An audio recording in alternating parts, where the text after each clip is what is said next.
Molt bé. Anirem començant aquest segon bloc. Aniria demanant que anéssim agafant lloc.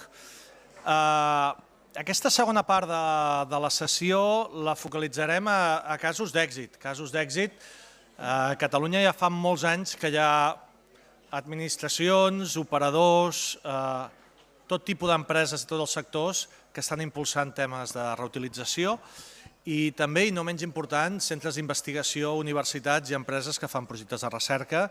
Per tant, en el conjunt de casos que tindrem avui, tindrem des de casos en primera persona d'operadors que estan liderant iniciatives d'aigua regenerada des de fa anys, casos vinculats al sector agro, projectes relacionats amb com reduir i com fer el seguiment d'E. coli, que és un dels temes crítics que també sortien avui a la xerrada prèvia, casos d'enginyeries que estan treballant en molts sectors industrials i per tant tenen una experiència diversa. No hi ha una indústria igual, no hi ha una fàbrica igual, encara que siguin de sectors diferents i per tant molts projectes ad hoc fet per a algunes d'aquestes enginyeries.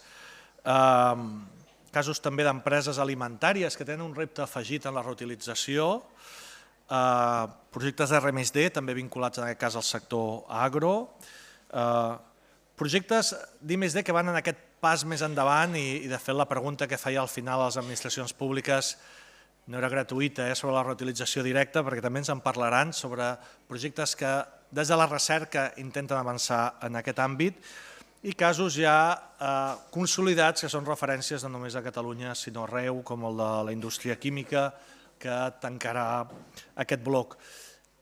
Com hi ha tots aquests casos, n'hi ha un munt més que podrien estar aquí presentant el seu cas. De fet, crec que a l'inici vam dir que faríem 4 o 5 casos d'èxit. Ens vau anar demanant gent quan vau veure que fèiem una jornada de reutilització que volíeu participar. Jo crec que quan vam arribar ja a 9 casos, ja vam dir, bueno, ja 9 casos, 10 minuts, 1 hora i mitja deu ser el màxim d'atenció que podem prestar com a espectadors, encara que siguin interessantíssims els casos, però em consta que hi ha gent que segurament podríeu avui també estar aquí explicant com anirem fent jornades de reutilització. Ja heu vist que portem un any de Real Decret i hi ha dubtes, hi ha temes, segur que farem actes posteriors on podem compartir més casos. Comencem amb el primer, que el farà en Lluís Jordan, director general de Cassa, on ens explicaran el cas d'aigua regenerada, 10 anys regenerant. Jo vaig a un acte seu, un acte que es va fer a Sabadell interessantíssim d'aigua regenerada, amb diverses participacions, on deien que eren la capital de l'aigua regenerada. No sé si haurem de fer un concurs de capital d'aigua regenerada del país, però en tot cas serà una competició tan o més interessant que la de comunitats autònomes a veure quina fa més aigua regenerada reutilitzada. Lluís, quan tu vulguis, endavant, tens 10 minuts i crec que m'ha dit la gent de l'equip que organitza que els que veniu ara sí que us pitarà, perquè no ho sou molts i si se'n van darrerint tot, el darrer no tindrà temps. Endavant. Mentre no piti com a l'Es Alert, que dèiem ara, que no ens espantem tots, ja que hem de sortir corrents, ja estarà bé.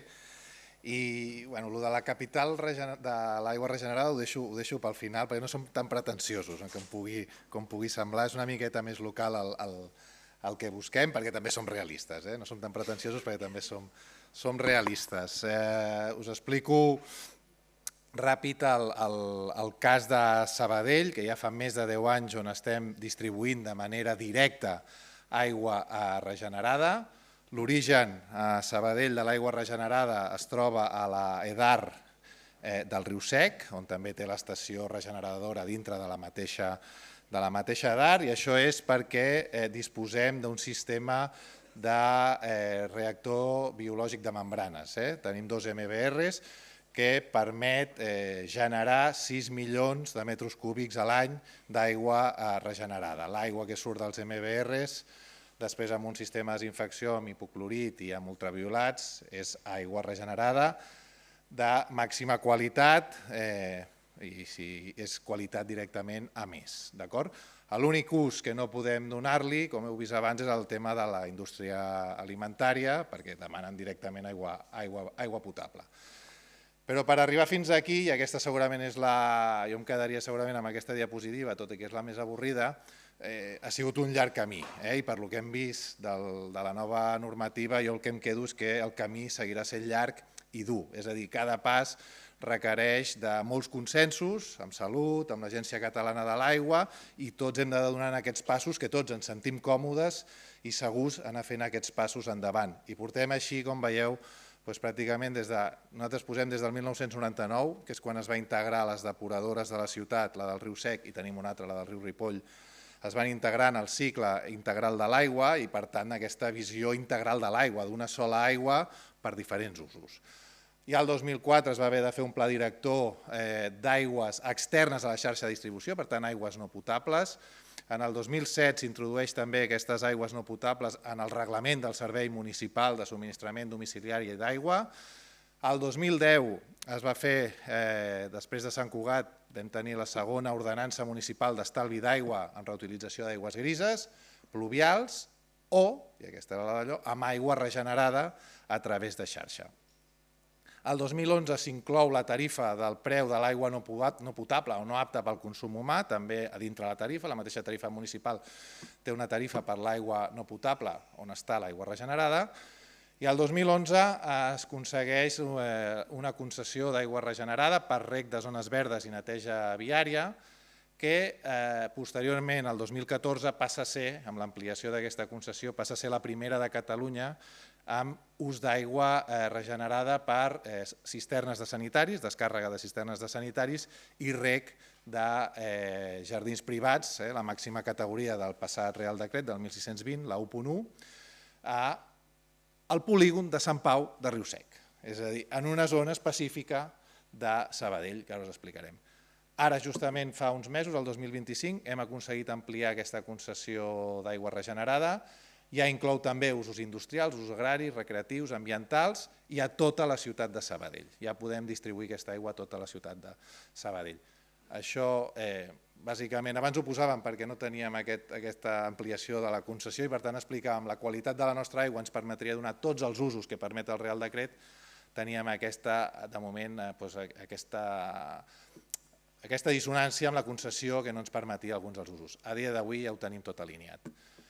Com posem l'aigua regenerada, com donem accés a la gent a l'aigua regenerada? Una és un dispensador que tenim a la sortida de l'ERA, que permet carregar cisternes. Aquest seria el típic, no? Aquí el que fem és hiperclorar l'aigua a més de 2 ppm perquè si es fa ús d'aquella aigua el mateix dia no es necessitin plans de gestió del risc.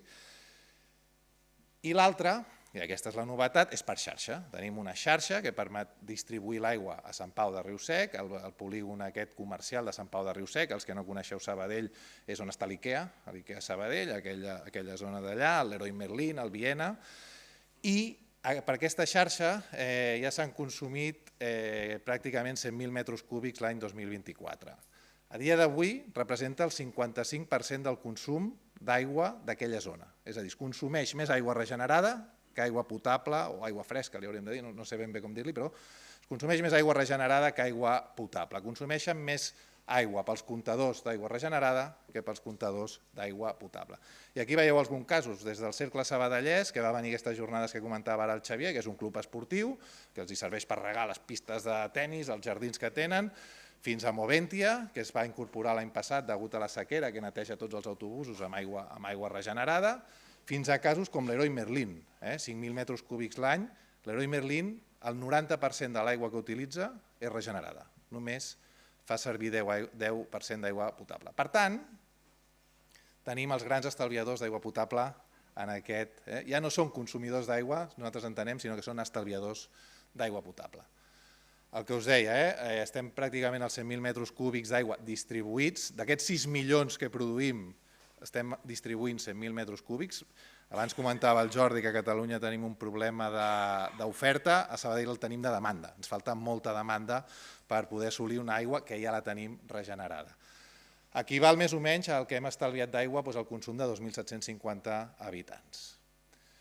Què volem fer? Potenciar l'ús d'aquesta aigua regenerada. A Sabadell existeixen 3 xarxes d'aigua no potable, 2 que estan més cap al nord de la ciutat i aquesta de baix que veieu, que és la de Sant Pau de Riu Sec. Les 2 de dalt es fan servir a dia d'avui amb aigua freàtica no potabilitzada i a la dreta veieu el pla director que està a punt d'acabar ara a finals d'aquest any, a punt de ser entregat a l'Ajuntament a finals d'aquest any, que el que preveu és fer aquest anell que agafi tota la ciutat i que vagi interconnectant totes aquestes xarxes d'aigua no potable.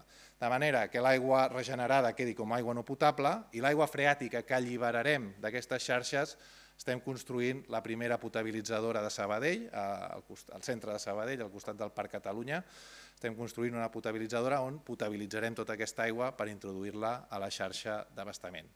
El que estem buscant al final és substituir encara més aigua potable per usos, aigua local, aigua d'usos freàtics o de mines o aigua regenerada produïda a la ciutat, intentant suplir fins a un 20% de l'aigua que es consumeix a dia d'avui. Això són obres que s'estan fent totes subvencionades per l'Agència Catalana de l'Aigua, tant en la línia de les subvencions de la Canalta com en la línia de regenerada. I començaran a funcionar a finals d'aquest any. Ara a finals d'any vam demanar pròrroga perquè s'acabaven al març, hem hagut de demanar una pròrroga que acabarà a finals d'any la subvenció, per tant a principis del 26 ja ho tindrem en operació tot aquest sistema que veieu fins aquí, que és la primera etapa d'aquest pla director general. Aquest és el 20% o 2 hectòmetres que volem recuperar d'aigua i alliberar de les conques internes de l'aigua dels embassaments. Llavors faltava el cognom, és Sabadell, capital de l'aigua regenerada al Vallès. A Catalunya no tant, ens quedem de moment al Vallès, que és on tenim àmbit d'influència, perquè sí que és veritat, tenim un problema de demanda i el problema és arribar a aquesta demanda, i arribar a aquesta demanda significa tirar una infraestructura que moltes vegades és difícil de fer i és costosa de fer i després també s'ha de mantenir. Però sí que existeixen un parell de projectes, un que ja està dintre dels plans de l'ACA que s'ha d'executar el 2029, entre 2029 i 2030, és un projecte que lidera l'àrea metropolitana de Barcelona, ja que aquesta aigua s'exportarà cap a Cerdanyola i cap a Sant Cugat del Vallès. Aquest projecte ja està en projecte constructiu i això podrà bastir tant la Universitat Autònoma de Bellaterra, el Parc de l'Alba i també els recs i les zones de rec de Sant Cugat del Vallès.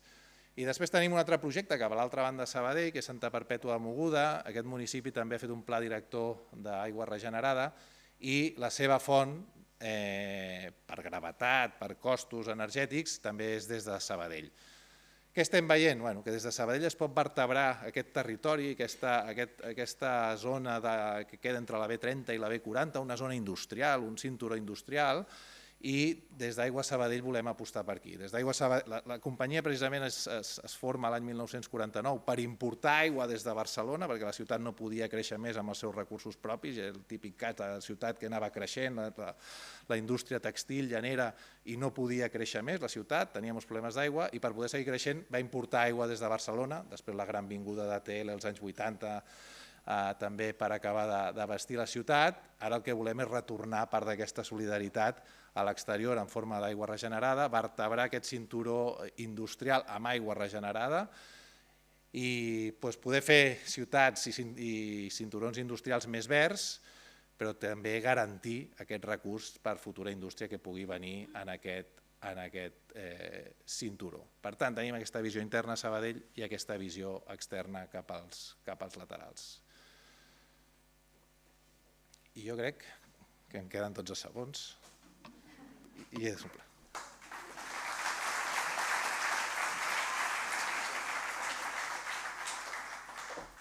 En tot cas, un ferm candidat a capital de l'aigua regenerada també de Catalunya, un candidat, com a mínim. Molt bé.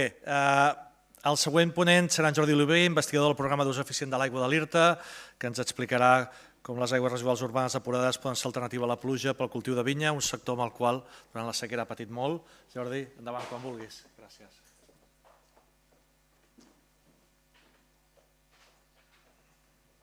Bé, bon dia.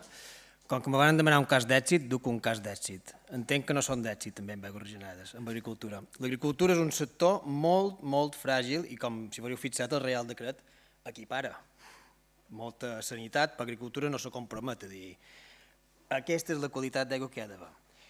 Llavors, en Jordi Molí està parlant d'una comunitat de regants que ve d'un EDAR, que és la de Valls, que està en procés de poder regar amb aquesta aigua. Nosaltres ens hem avançat i hem anat i hem intentat, hem utilitzat aquesta aigua en diferents cultius. Un d'ells és la vinya. Com bé sabeu, la vinya l'any passat va patir molt. Som un país de vinya, som un país on té un pes important el cultiu de la vinya en l'economia Hi ha comarques que són de monocultiu, pràcticament. El Penedès va perdre, segons quines zones, un 40% de ceps per sequera. Llavors hi ha una demanda d'aquest cultiu per rebre aquesta aigua. Per tant, nosaltres som demandants, però també som d'aquests que alerten el que ens envieu, perquè no ens ho poden menjar tot. De tenir en compte que també després el producte també arriba a dins una botella de vi, això ho he de tenir en compte. Allà no queda allà. Llavors, quin problema? Canvi climàtic. És evident, necessitem més aigua.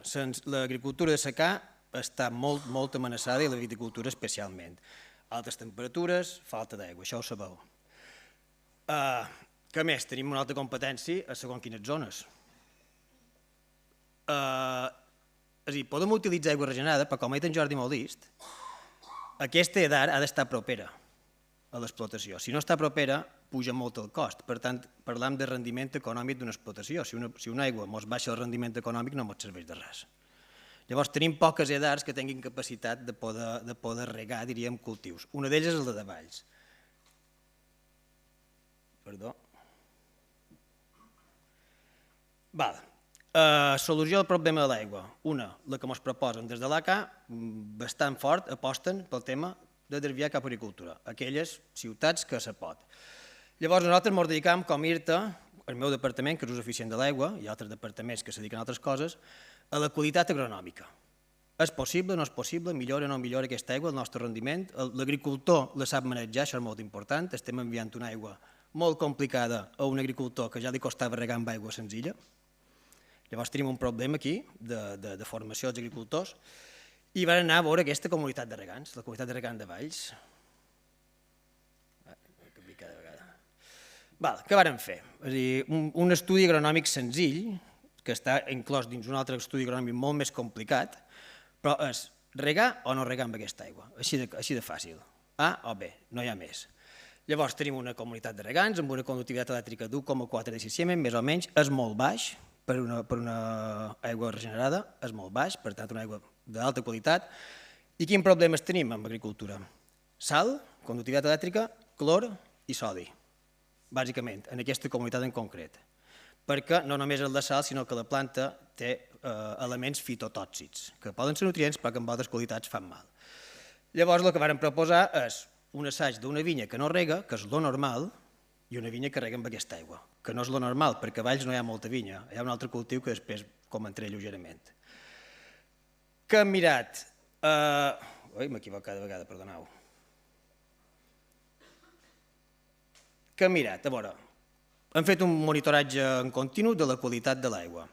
Fixeu-vos en una cosa, la qualitat de l'aigua, que és aquest sensor d'aquí baix, normalment està per damunt 1,2, 1,3 de Siemens, però veus que hi ha dos pics a davant de tot? Què són aquests dos pics? Va adobar, va tirar adob. Per tant, s'ha d'anar molt alerta perquè quan tires adob dupliques la conductivitat elèctrica d'aquesta aigua. Clar, l'agricultor no ho sap, això. Llavors, repeteix i insistirem en aquesta idea que estem enviant una aigua a uns productors que tenen costums antigues. Llavors, se'ls ha de capacitar, se'ls ha de dir que els enviem. I ha d'estar sempre sensoritzat tot, transparència davant de tot. Quins problemes tenim? Tenim a dalt la sal, el clorur, però tenim dos beneficis, que és que ens aporta potassi i fòsfor. Són dos nutrients essencials per la vinya. Llavors jo, només per deixar-ho aquí, per què ens obsessionem en treure els nutrients si ho hem de dividir, si ho hem de destinar a agricultura? No? És un valor afegit d'aquesta aigua, sí, la ens hem de quedar nosaltres, perquè sí que estan menys amb adob, ja sabeu que s'adoba, això és així,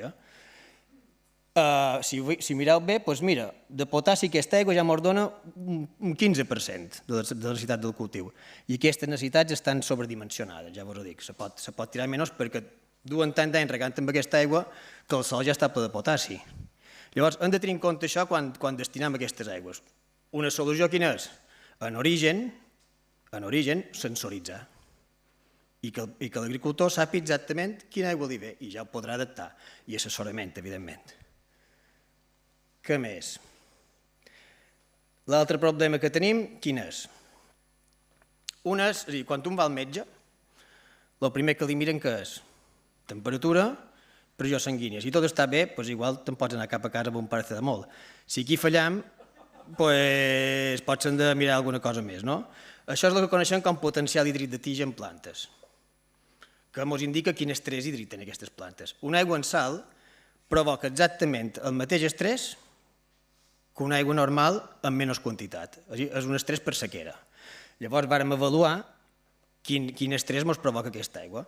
Si vos hi fixeu, la roja és secar i la verda, el gràfic de baix, és que no puc apuntar, i la verda és el no secar. Llavors aquesta aigua realment ens ha fet unes plantes més contentes, més felices. Això que ens du pensar, que no només enguany se comportarà millor aquesta planta, sinó que l'any que ve pot ser també. Perquè si ho sabeu, un arbre determina la seva producció l'any anterior, part de la seva producció, d'acord? I el gràfic de dalt són moviment d'aigua al sol. Com se mou aquesta aigua? El de l'esquerra és tractament de secar, les barres són pluges, només reacciona la pluja, el sensor, hi ha 3 sensors, una 20 centímetres, una 40 i una 60. I a la dreta és el de regadiu, que si vos hi fixeu, pràcticament també només reacciona a les pluges o als regs intensos, que són aquests morats. Què vol dir això? Que l'agricultor rega massa poc, si vol arribar a les arrels. Llavors li hem d'ensenyar com regar amb aquesta aigua i com netejar aquestes sals. De moment el que estem fent era monitoritzar l'agricultor, si vos hi fixeu, a veure quines decisions prenia. I després, clar, rendiment. Això és l'important per un agricultor. Si vos hi fixeu, número de raïms per cep, que és la primera columna de la taula, no hi ha diferències entre el secà i el regadiu.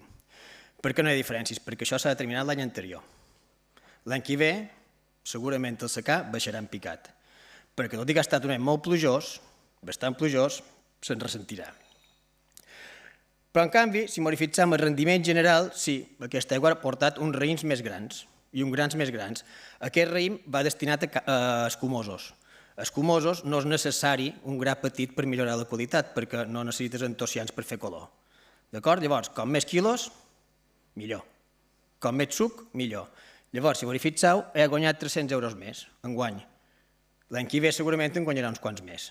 Això tenint en compte només el preu de l'aigua i el preu de l'energia, no l'amortització de la comunitat de regants, que això ja és una altra història, que va de llarga. I en temes de qualitat, la verda és el regadiu i la roja és el secà. Si vos hi fixeu, el regadiu aguanta millor l'acidesa, que és un paràmetre que té valor econòmic quan va vendre el raïm, i puja menys el grau alcohòlic. Quan un van per espumosos, a partir de cert grau ja li paguen menys. Llavors baixa el rendiment. Llavors aquesta aigua ajuda a mantenir una qualitat més òptima. Després, quines conclusions? Només amb això... Ai, què m'he passat aquí? Perdoneu. No sé com ho he fet, en això. Montserrat, me sap greu, però t'he fet un spoiler. Bueno, quines conclusions tenim? Aquesta aigua ha funcionat, amb aquest cultiu, és beneficiós en termes de rendiment, d'explotació i de cultiu, i a més, en temes de qualitat. Important, els resultats no són extrapolables a altres edars, cada edar és un món i cada any és un món. És a dir, s'ha de fer un estudi per cada... És a dir, s'haurien de fer estudis en continu. I els reptes de futur que tenim ara és, mitjançant aquest estudi i altres tractaments que tenim, fem anàlisi isotòpica, això ja anem una miqueta més enllà, i és determinar quina part de l'aigua que va al cava prové de l'edar i quina part prové de la pluja. Què volem contestar amb això? Si regar a través d'edar millora l'eficiència de la pluja també, que podria ser. Farem simulacions, desequilibris nutricionals i, evidentment, microplàstics, altres contaminants, tot això. Si després, quan ens bevem un cava, ens fa mal de cap i alguna cosa més. I ja està. I, sobretot, un cultiu molt sensible, l'avellaner. Aquest és un cas no tant d'èxit, però bueno.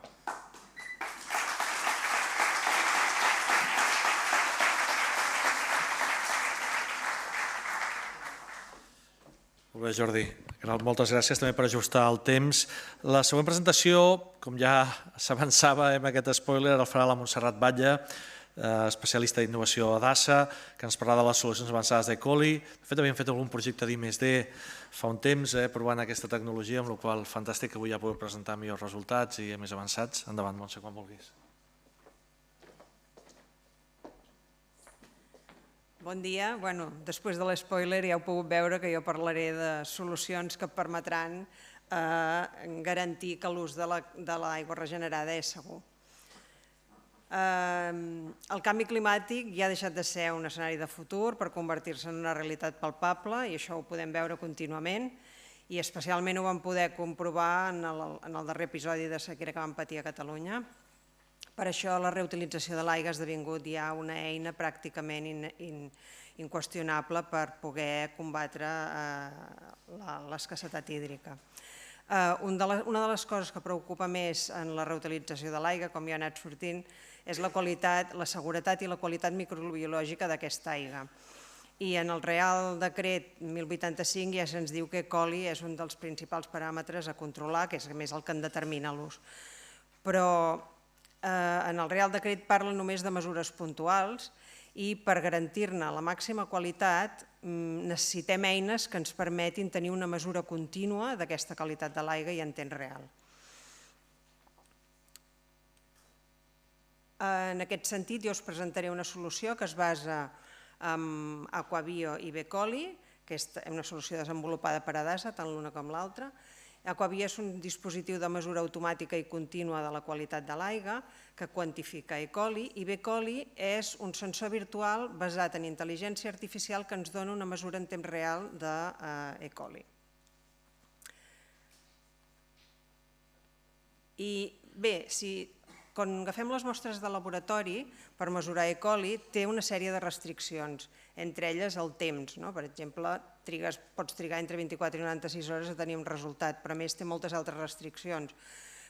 Restriccions que en el cas de l'Aquabio, que és un equip online, no té i són restriccions pràctiques com ara no hi ha personal per anar a buscar la mostra, les condicions meteorològiques, el laboratori està tancat, és cap de setmana, és a la nit.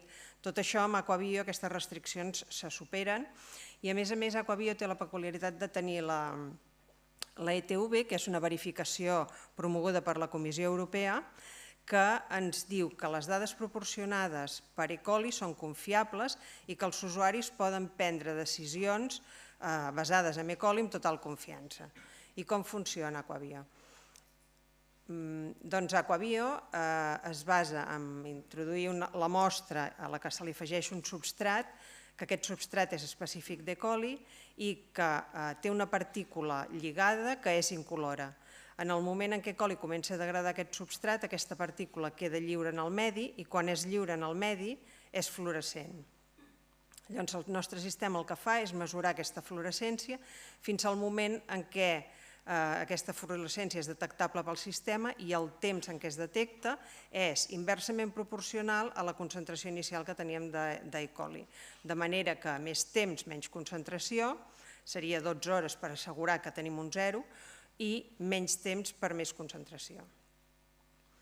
Aquabio el tenim instal·lat en molts entorns reals, amb diferents depuradores com podeu veure aquí dalt, en alguna indústria, per aigües de bany aquí a les platges del Somorrostro i Bogatell, a Palma de Mallorca, i per diferents casos de control de la contaminació d'aigües superficials com costaneres o subterrànies, com podeu veure aquí en les imatges de baix a la dreta. Però això ens calia donar-li una capa de predicció i aquí va ser com vam decidir desenvolupar B. coli.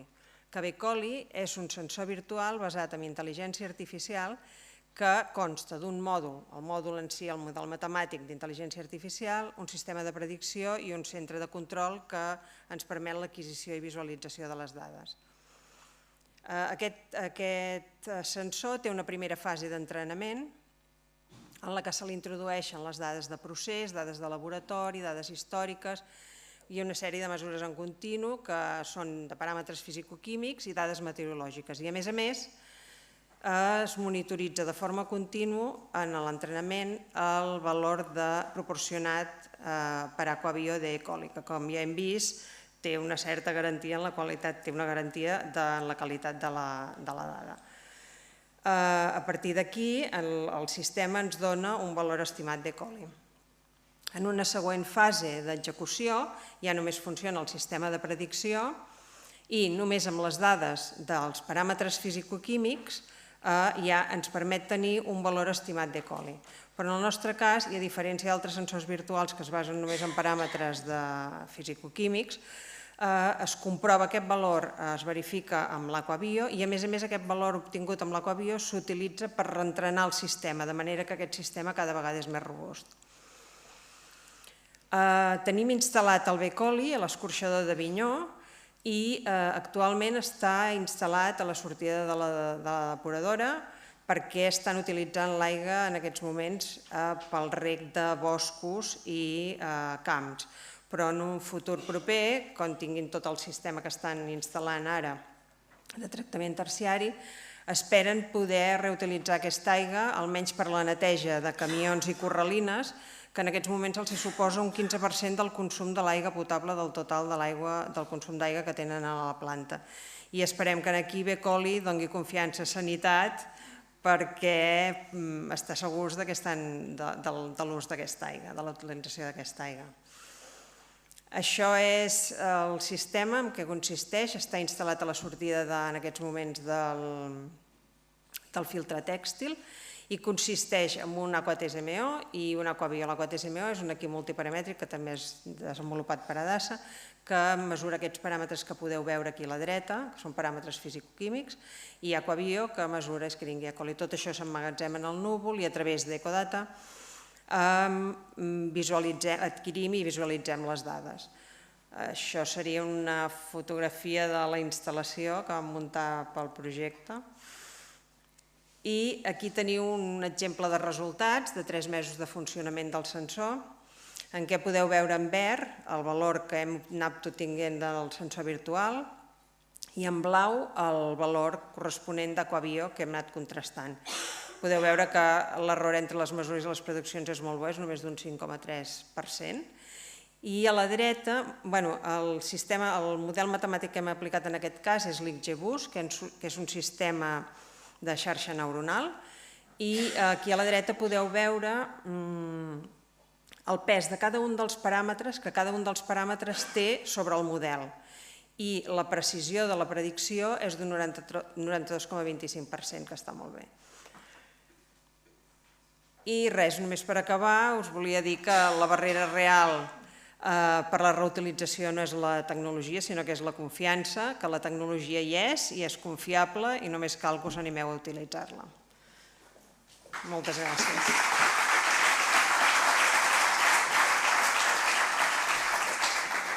Molt bé.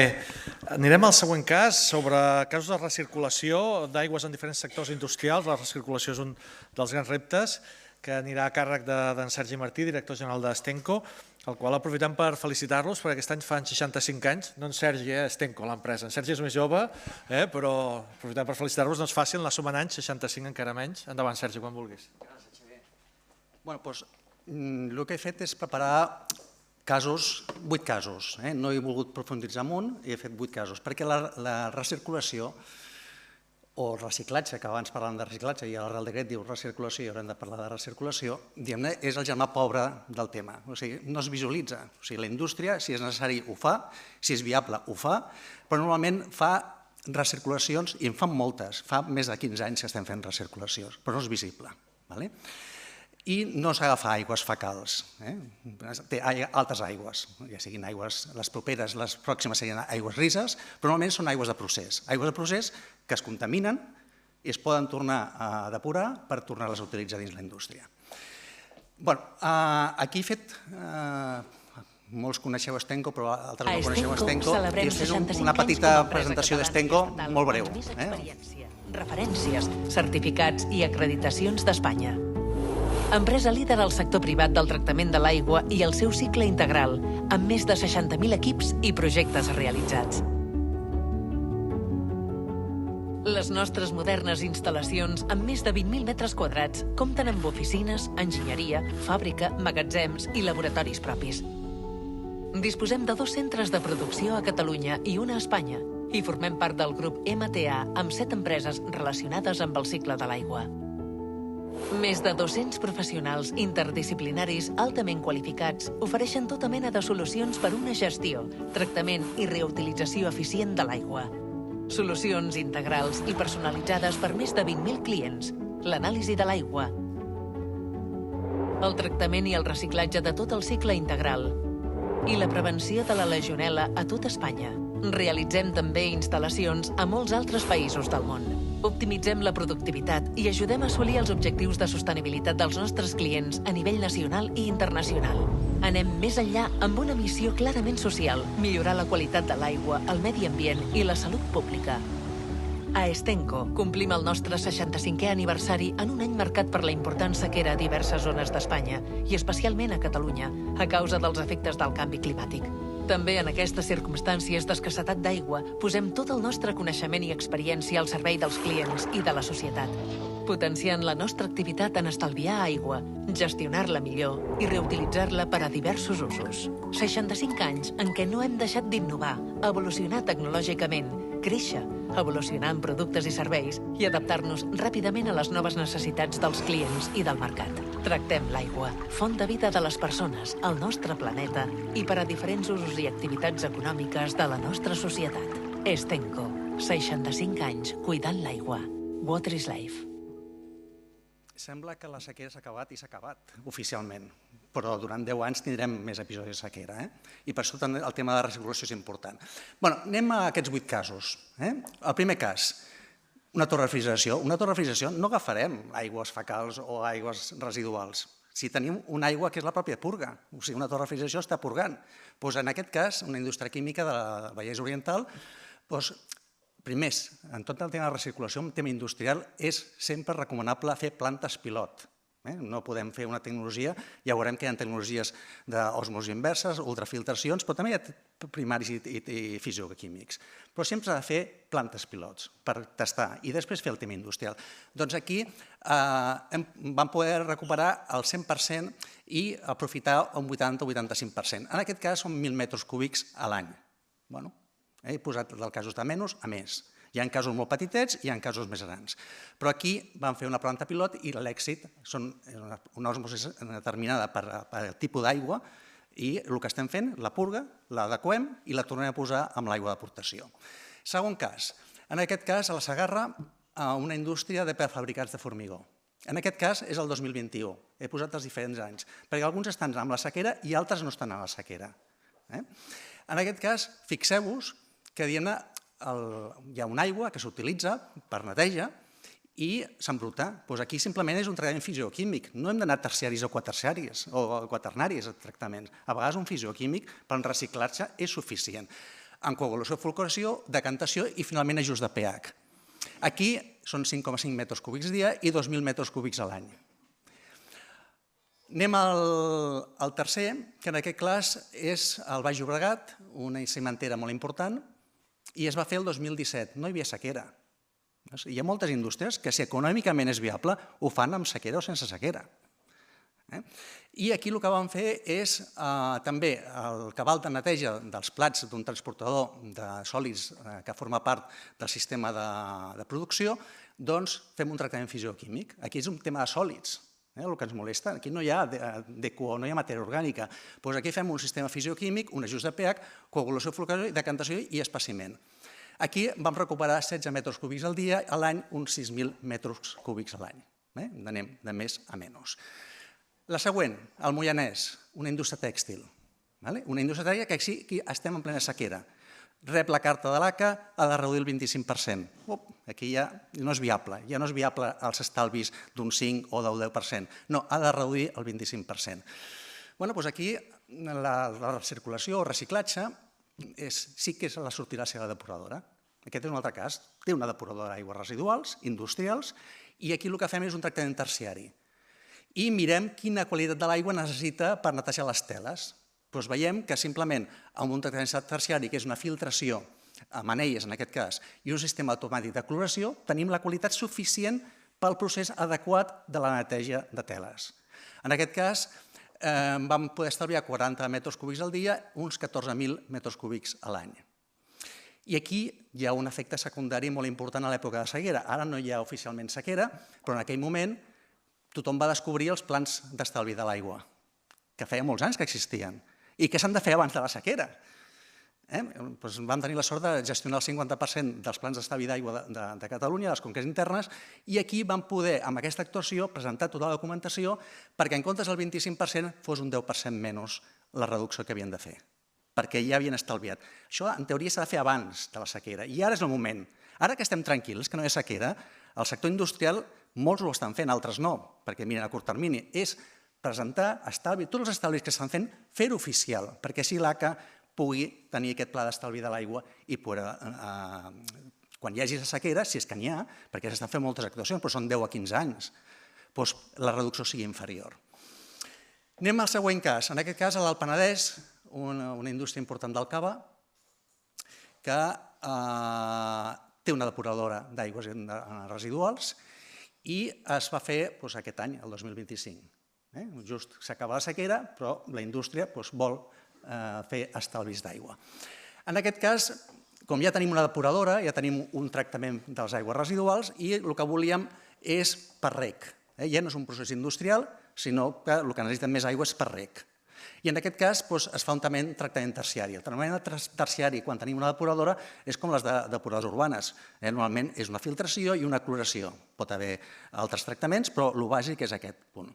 I en aquest cas és un reg dels propis jardins de la indústria i aquí ja són 50 metres cúbics al dia amb 15.000 metres cúbics a l'any. O sigui, ja anem bé. Però no hi ha sequera, però ara aquí sí que presentaran els papers, el mateix que deia abans. Ara sí que oficialment es pot presentar un pla d'estalvi d'aigua. I fem-ho, perquè no és només l'estalvi directe del cànon de l'aigua, perquè abocarem menys aigua, que deia el Jordi Molís molt bé, sinó que quan hi hagi restriccions, l'administració em dirà, vostè ja ha fet els deures i per tant no li demanem un 25 o un 10 o un 5%, el 5% sempre és mínim, sinó que ja ha fet els deures i li podem reduir el tema.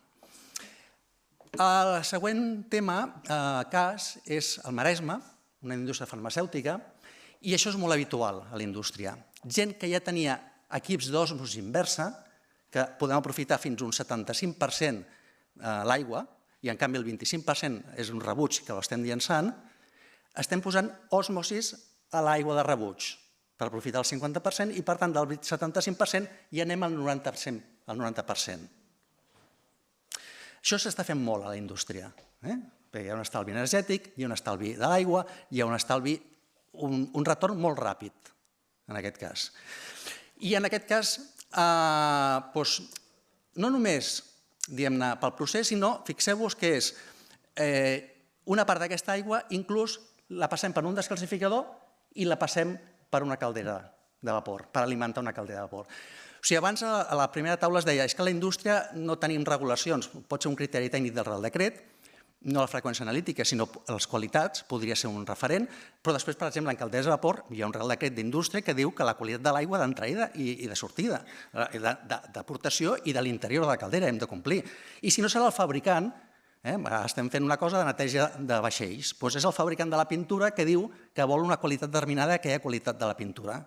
I això és el que hem de complir i el que hem d'adaptar a l'aigua. I aquí també, aquí van ser 18.000 metres cúbics a l'any. I l'últim, per acabar, és el Solsonès, una indústria tèxtil, també una planta pilot, i aquí és el penúltim, 36.000 metres cúbics. I aquí sí que vam fer per neteja, i és també la sortida d'aquesta depuradora d'aigües industrials residuals. I l'últim, que és la Selva, una indústria tèxtil, també tenen una depuradora industrial i aquí el que fem és un tractament terciari per reciclar aquesta aigua també per netejar teles. I aquí estem parlant de 50.000 metres cúbics a l'any.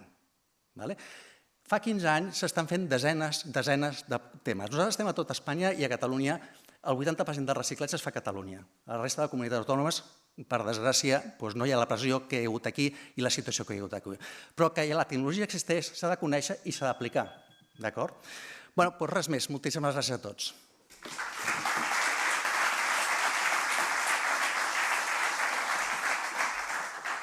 Molt bé, anirem amb la següent presentació a càrrec de Jordi Gavarró, gerent de Telvesa, que ens parlarà no només de la reutilització, sinó també com anem al pas següent, aquesta idea de recuperar productes de valor.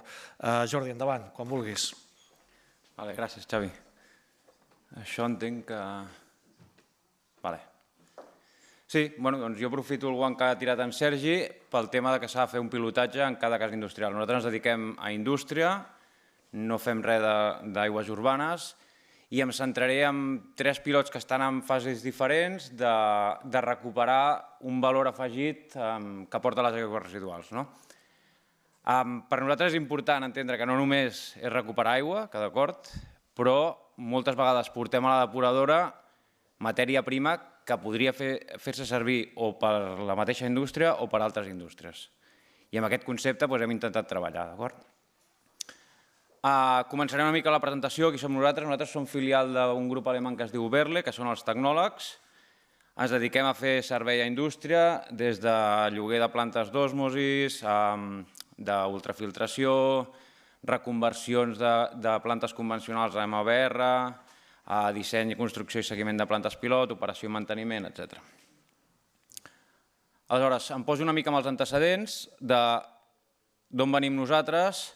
Com he dit, som filial de Berle. Berle té nombroses referències a nivell mundial d'MVRs, de membranes externes. Ara explicaré una mica la diferència de membranes externes, submergides i de detent, per situar una mica. I fa ja més de 30 anys que estan instal·lant aquest tipus d'instal·lacions per tractament de lixiviats, aigües industrials d'alta càrrega i moltes vegades es fa reutilització ja des abans que sortís fins i tot legislació sobre el tema. A veure si em canvia. Doncs, com us deia, d'ultrafiltracions en podem tenir de 3 tipus en general que funcionen de 2 maneres diferents. Un que és de crossflow o de detent. La diferència és com l'aigua circula sobre la membrana i quines estratègies es poden fer per reduir l'embrutiment i les incrustacions, tant siguin orgàniques o inorgàniques. En el cas del crossflow, que serien les membranes externes i les que són de detent, que són pressuritzades, doncs el que genera és una turbulència perpendicular en el sentit del flux de permeat i té un alt flux comparat amb les de detent o submergides, que el que es fa és crear una pressió interna o de succió o sobre la membrana, de manera que el flux és paral·lel al permeat.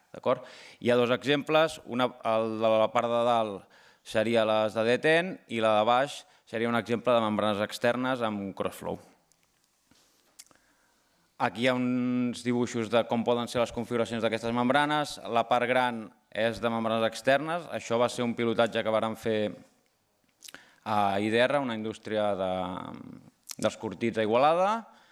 La part de reutilització que es fa servir més per aigües amb poca concentració de sòlids, que seria la de detent, a la part esquerra superior, i les membranes submergides, que hi ha diferents tipologies. Aquestes concretament són de fibra buida, que es submergeixen en els reactors i poden treballar a concentracions altes de sòlids.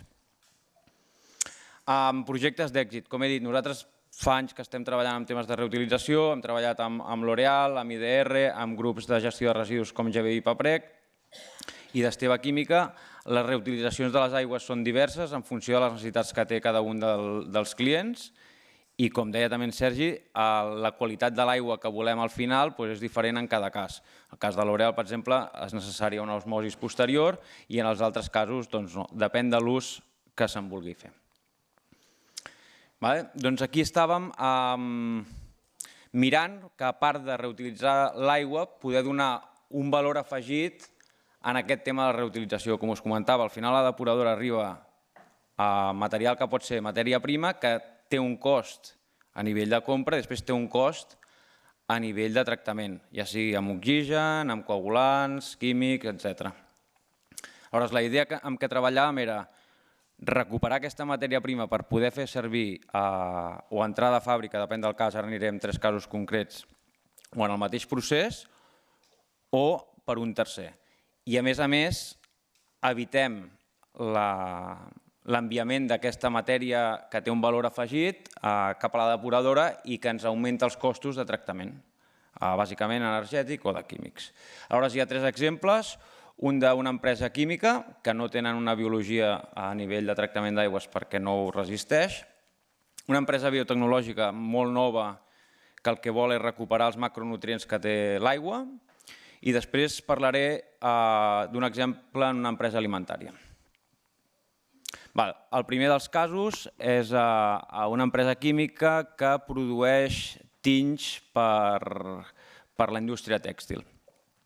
Ells ja tenien un tractament fisicoquímic, coagulació o floculació de tota la vida, amb deshidratació de fangs, i el que es proposa és una ultrafiltració com a previ tractament per osmosis inverses.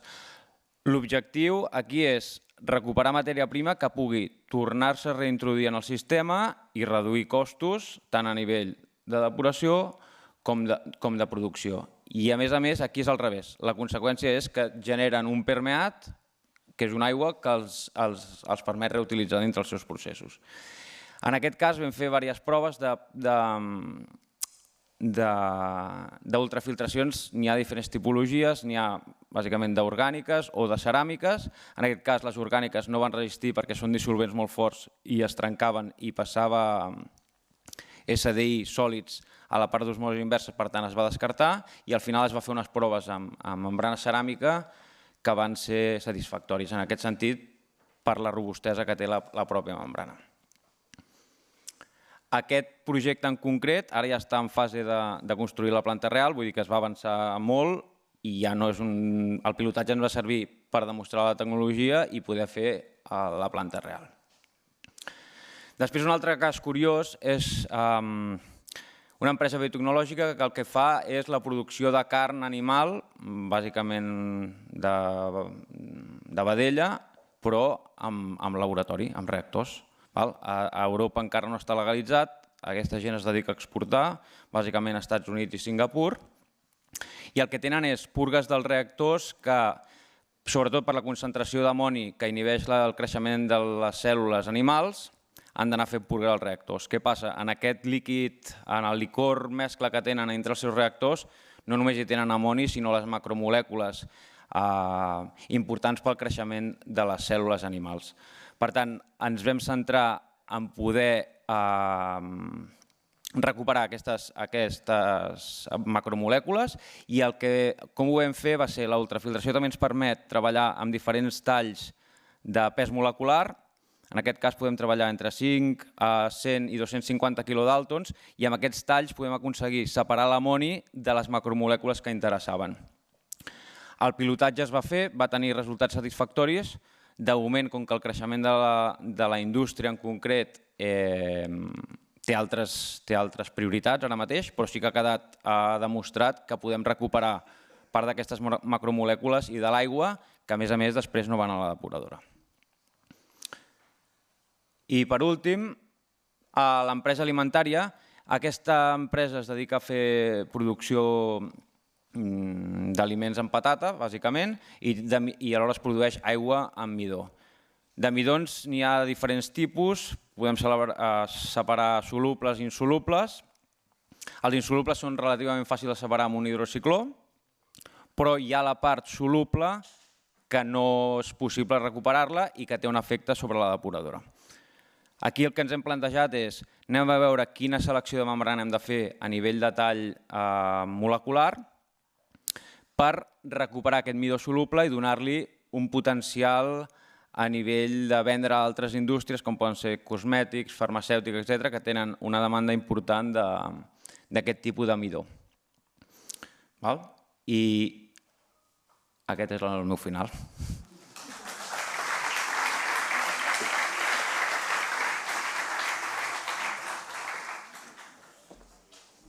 Molt bé, hem vist casos molt diversos per part d'enginyeries i també d'empreses proveïdores de solucions, però molt sovint és molt interessant algú en primera persona que ens pugui explicar, compartir la seva experiència. Jo crec que qualsevol que hagi visitat Bonària coneix moltes de les coses que han fet iniciatives en l'àmbit de la sostenibilitat i el medi ambient, i per això en Raül Requena, el seu responsable de Medi Ambient i Sostenibilitat, ens explicarà què han fet, quines activitats han realitzat en clau de regeneració i reutilització de l'aigua. Raül, endavant, quan vulguis. Moltes gràcies.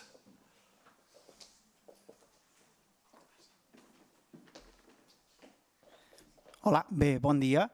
En primer lloc, agrair al clúster la invitació a Bonària per poder participar en aquest esdeveniment. Esdeveniments molt interessants per poder compartir esforços i idees per part de tots i poder-ne aprendre. He titulat la presentació Regeneració i reutilització a Bonària, però posant en pràctica el Real Decret de reutilització n'hauríem de parlar de recirculació. Aquí és cert que, tot i ser una recirculació, els nostres projectes han passat, passen i passaran per el vistiplau de l'administració, en consonància, anant de la mà de l'administració, sigui Salut, Sanitat Pública, sigui l'ACA, sigui la Che o el MITECO.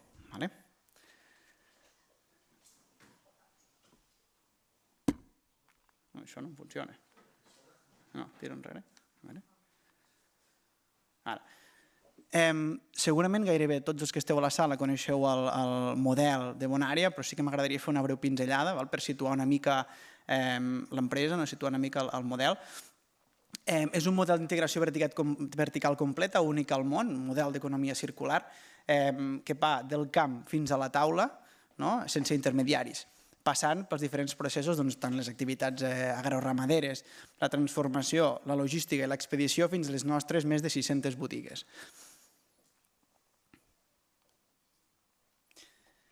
El nostre centre productiu, l'únic centre productiu que tenim a Catalunya i està ubicat a Guissona, a la Segarra, ens permet, el fet d'estar en un únic centre productiu ens permet controlar molt més exhaustivament tots els nostres processos i fer-lo molt més eficient.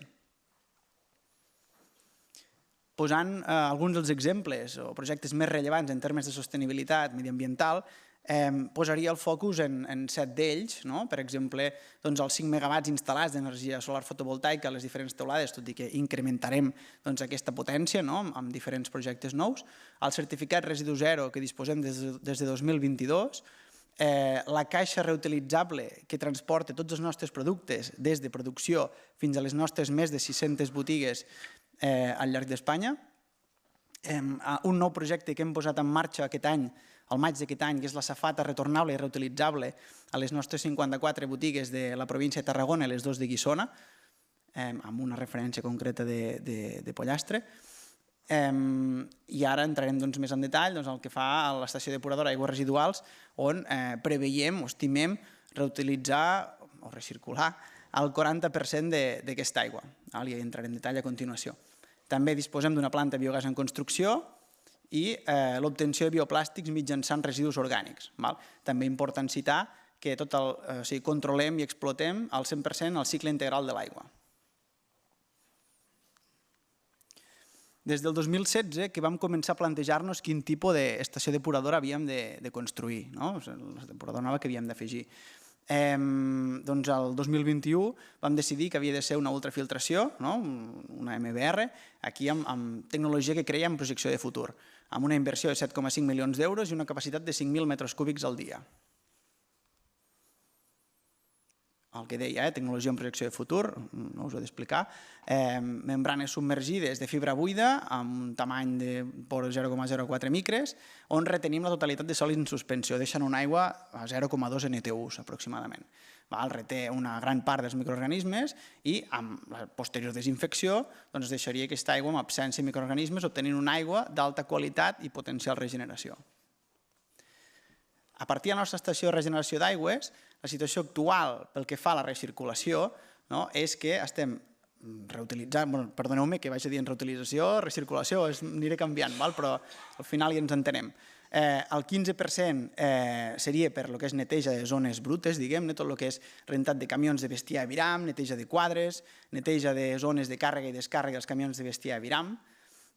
Llavors, reutilitzaríem un 5% per el que és pel rec del camp, diguem, del pitch and pad, similar a un camp de golf, i un 20% que estimem que seria aquest 20% pel que fa a la refrigeració industrial, que hem posat en marxa aquest any, a febrer d'aquest any.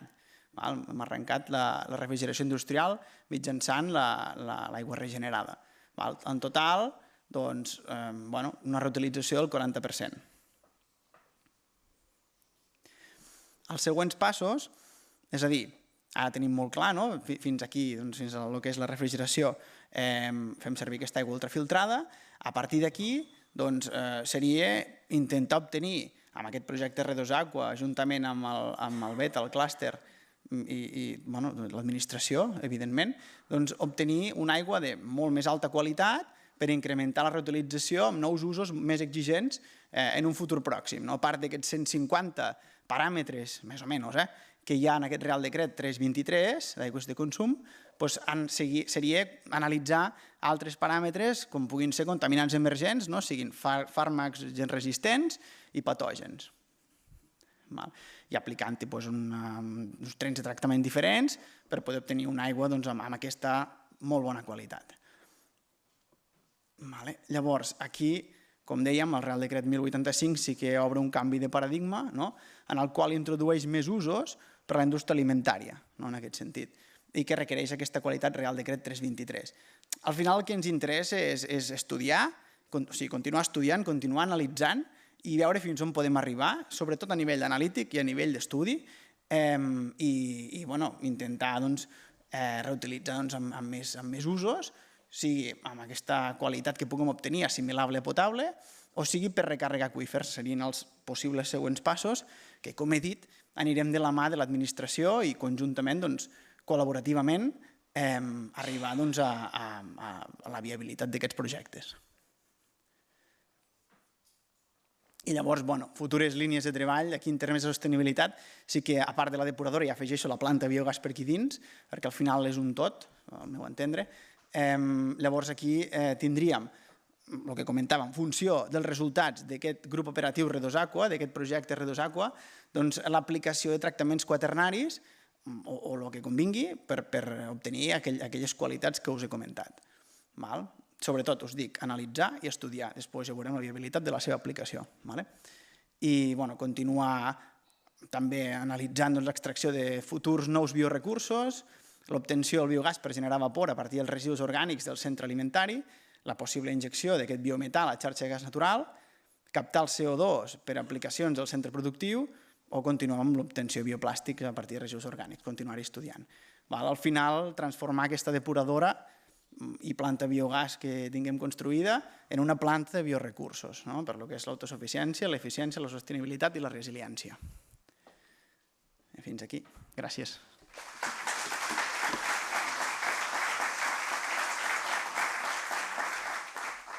Realment, quan veus els números i les dimensions del que fa Bonària i l'ambició i les ganes d'anar més enllà, jo crec que aquests projectes de recerca que ens permeten veure que poden anar temes com la reutilització, jo crec que també ajuden molt al conjunt del sector i ens ajuden a obrir noves possibilitats. Gràcies, Raül, per compartir-ho. I ara aniríem amb l'Àlex Galí, coordinador de l'equip de tecnologies ambientals del Centre Tecnològic Beta, que apareixia ara en aquest projecte, el Redosaqua, també, que ens explicarà altres casos d'èxit de reutilització al sector agroalimentari i una certa evolució d'un treball que porteu fent des de fa molts i molts anys. Endavant, Àlex. Hola, bon dia a tots. Com sempre, gràcies per la invitació. És un plaer sempre estar en aquest tipus d'events. Sempre s'aprèn molt. En sabem molt tots, però sempre s'aprenen coses noves. Com ha dit, enllaçant molt amb la presentació que ha fet el Raül i amb anteriors, és més posar...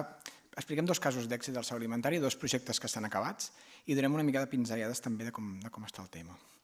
A nivell de números molt grans, a nivell europeu, us deixo aquí uns números grans del sector alimentari, del número d'empleats, volum de negoci, el consum d'aigua a nivell Europa. Si ens centrem a la dreta a nivell Catalunya, es veu que les indústries càrniques, que són els casos que explicaré, a nivell de persones ocupades o de gent que treballa i d'establiments són les que en tenen més, a nivell de volum de negoci i a nivell de volum de residus, com podeu veure en el gràfic.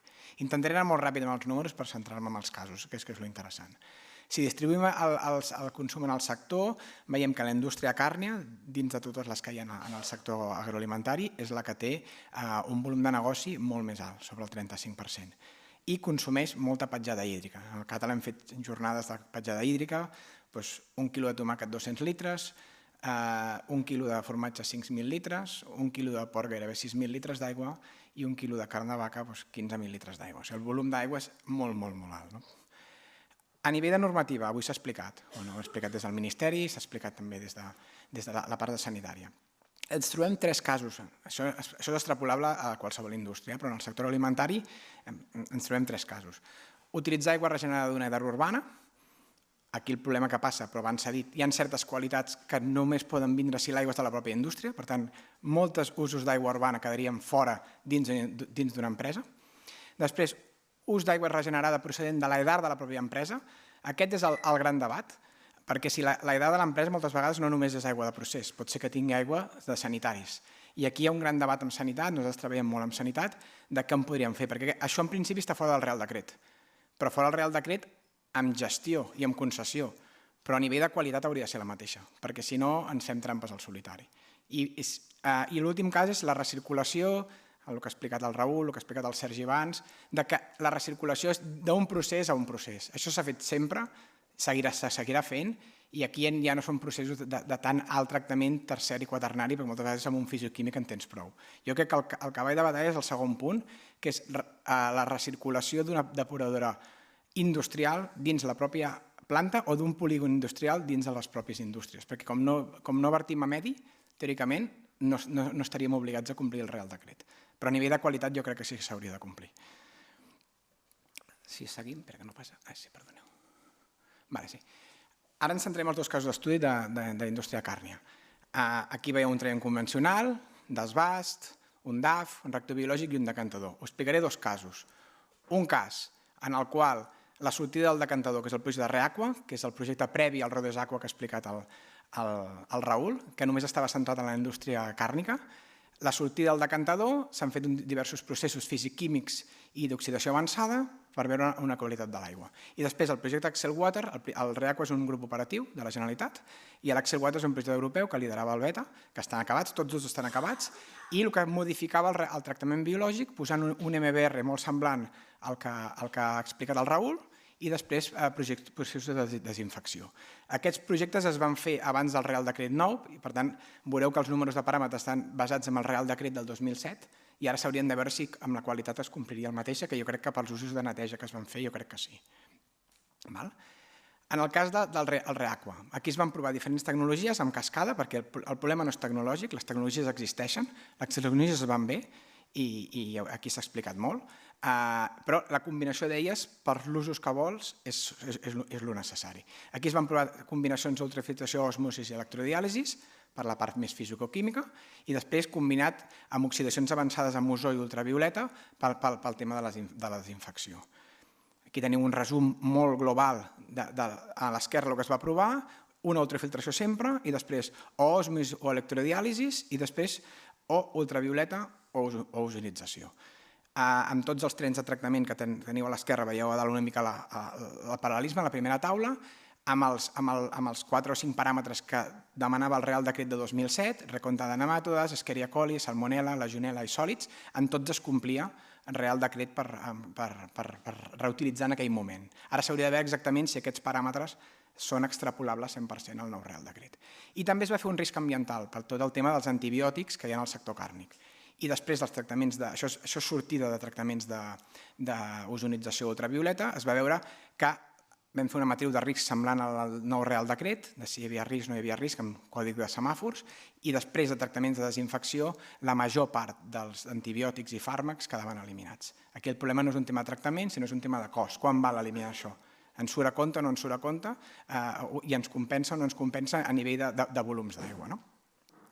Perquè fa l'altre projecte, l'Axel Water, que era el projecte europeu. Aquí es va fer un reactor biològic de membranes, com podem veure, combinat amb una electrodiàlisi. I com a d'oxidació avançada es va fer ultravioleta. Aquí no es va combinar amb ozó, sinó es va fer ultravioleta i es va instal·lar en una càrnica in situ, els dos processos. Aquí, resultats, veieu que estan assimilables als 16-20-2007, que era el Real Decret que hi havia en aquell moment quan va acabar el projecte, aquest projecte va acabar l'any 2023. Aquí es veu la qualitat de sortida, sòlids per sota 0,5, terbolesa 1, DQ a 84, la major part refractària, amoni, hi ha una part de nitrat i fòsfor. I a nivell de problemes més microbiològics, nematodes molt baixos, Escherichia coli per sota de 1, Salmonella no detectat i Legionella per sota de l'índex de detecció de 100, que és el que regulava. A sota teniu el que s'estava mirant en aquell projecte, que eren aigües de procés i de neteja i altres usos. Per tant, aquesta aigua, amb aquesta sortida, es va intentar fer per neteges de corrals, neteges de camions i neteges d'espais, complia el Real Decret en aquell moment. Per tant, era una aigua útil. Amb el nou, entenc que amb aquests valors, no tinc els valors al cap ara, entenc que també compliria per aquest aspecte. Per tant, les conclusions que es van treure és que una empresa com aquesta, que tenia 500.000 caps a l'any, i amb gairebé 100.000 metres cúbics d'aigua a l'any, tenia un potencial de neteja de camions i neteja de corrals molt alt.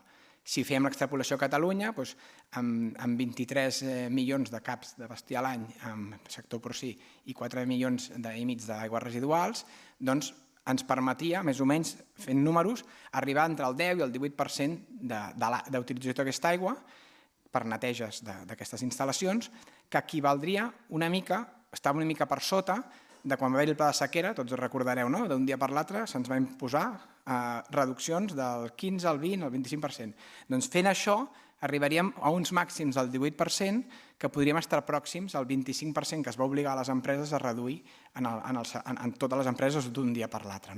I això es va fer d'un dia per l'altre. Ara, amb aquest recorregut i coneixent aquestes opcions, és una opció que només amb neteja de camions i corrals, i aquí no he entrat en ja altres usos, com podia ser ja aigua en contacte indirecte que el nou Real Decret contempla, però que té ser aigua del propi procés agroalimentari, ens podríem incrementar d'aquest 18% segurament a un 30 o un 40%. Per exemple, en el cas del Raül a Bonària o empreses semblants, neteja de caixes, neteja aquest tipus de coses que fins ara no es deixava utilitzar aigua regenerada, doncs ara segurament, com són altres usos i serà contacte indirecte, podríem incrementar d'aquest 18 a un 30, un 40 o un 50%, per tant, aprofitar molt més l'aigua que a dia d'avui el 70% restant s'aboca i era. Per tant, he intentat explicar molt ràpidament dos casos d'èxit, que es va arribar a qualitat de neteja adequada per a les dues instal·lacions que es van fer a els projectes, i com a continuació tenim diferents projectes en el BET en curs. Un és el Redos Aqua, que ha comentat el Raül, que en comptes de fer sector càrnic s'ha fet sector làctic, vitivinícola i avícola per del càrnic. El grup operatiu de cicle de l'aigua, que s'intenta fer amb aigua de purins, també fer uns nous usos, ja sé que no és sector alimentari, és més sector ramader, però amb tecnologies semblants amb cascada, veure si aquesta aigua per altres usos de neteja, i no perquè se la beguin els animals, sinó si seria una evidència científica, si seria possible que arribéssim a nivell de qualitat de potable, i el Digeva, que és de sortides de sobrenadants de digestió anaeròbia, la fracció líquida, que és el gran problema. També veure amb tecnologies com evaporació al buit, en aquest cas, també s'estan fent coses amb strippings, etc. Si aquesta aigua tindria un valor també, a part del valor agronòmic del que treus, si l'aigua seria bona per ser recuperada i utilitzada a les instal·lacions. Ja com a conclusions finals, una mica de missatges claus de la meva presentació, però també una mica de la jornada que hem parlat avui. El consum de l'aigua al sector alimentari a Catalunya és el 10% i la indústria alimentària és el 20%, per tant, és un consum d'aigua molt elevat. Amb mesures de sequera, les empreses, sistema d'excepcionalitat o amb emergència, depèn, poden estar obligades d'un dia per l'altre a reduir el consum d'aigua del 15 al 25% i amb optimitzacions de consum no és possible. Per tant, la reutilització és 100% necessària. La normativa actual és clara, hi ha un nou Real Decret que posa focus a la indústria alimentària per primera vegada, abans no sortia. Tot i així, la reutilització, el sector encara es baixa, hi havia les dades del Jordi, que la reutilització industrial es mantenia amb el temps, no hi havia un increment com el cabal ecològic, aquestes coses. Per tant, en queden alguns dubtes per resoldre, i en el sector alimentari encara més, perquè hi ha aquesta aigua de qualitat IA+, que és equivalent a aigua potable, com ha comentat el Raül abans, que el paper te la deixa fer, però després has de demostrar, segurament amb analítiques, i si és recirculació el Real Decret no aplica, però sanitat entenc que sí, que tu compleixes amb la qualitat. Finalment, el problema no és tecnològic, les tecnologies existeixen, ho heu dit més un de vosaltres, és combinar les tecnologies en si, perquè quina és la millor combinació per arribar a la qualitat que un vulgui obtenir. I finalment, jo crec que els deures que falten per fer és que hi hagi una molt bona comunicació entre els processos i els protocols que es facin de risc i, sobretot, parlar entre les administracions, les diferents administracions, perquè a vegades els punts de vista poden ser diferents, i les empreses i indústries, que són qui han de fer efectius aquests processos i aquestes solucions per utilitzar i no fer ús de l'aigua de boca i fer ús de l'aigua reutilitzada en casos no ja només de sequera, sinó al dia a dia, si es pot fer. Era una mica els missatges que volia passar. Moltes gràcies.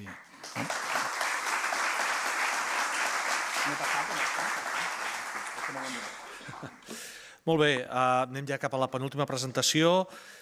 que la farà la Joana Tovella, directora d'Innovació d'Aigües Barcelona, precisament per explicar-nos un projecte de recerca, el Decideix, que va cap a aquest camí de futur, que abans preguntàvem als anteriors ponents, el camí cap a la reutilització potable directa, que de ben segur ens podrà explicar coses que projecten el futur que esteu veient i en el qual esteu treballant. Gràcies, Joana, endavant.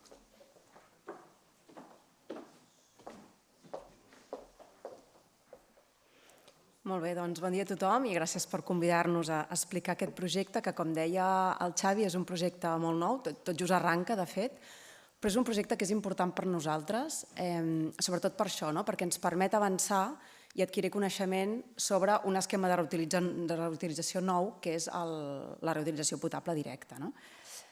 Però abans, deixeu-me que us doni una mica de context lligat més al que s'ha comentat també aquest matí, el cas del Llobregat i de la reutilització potable indirecta, que és la que fins ara hem estat treballant i que ja per nosaltres és un model i un esquema consolidat.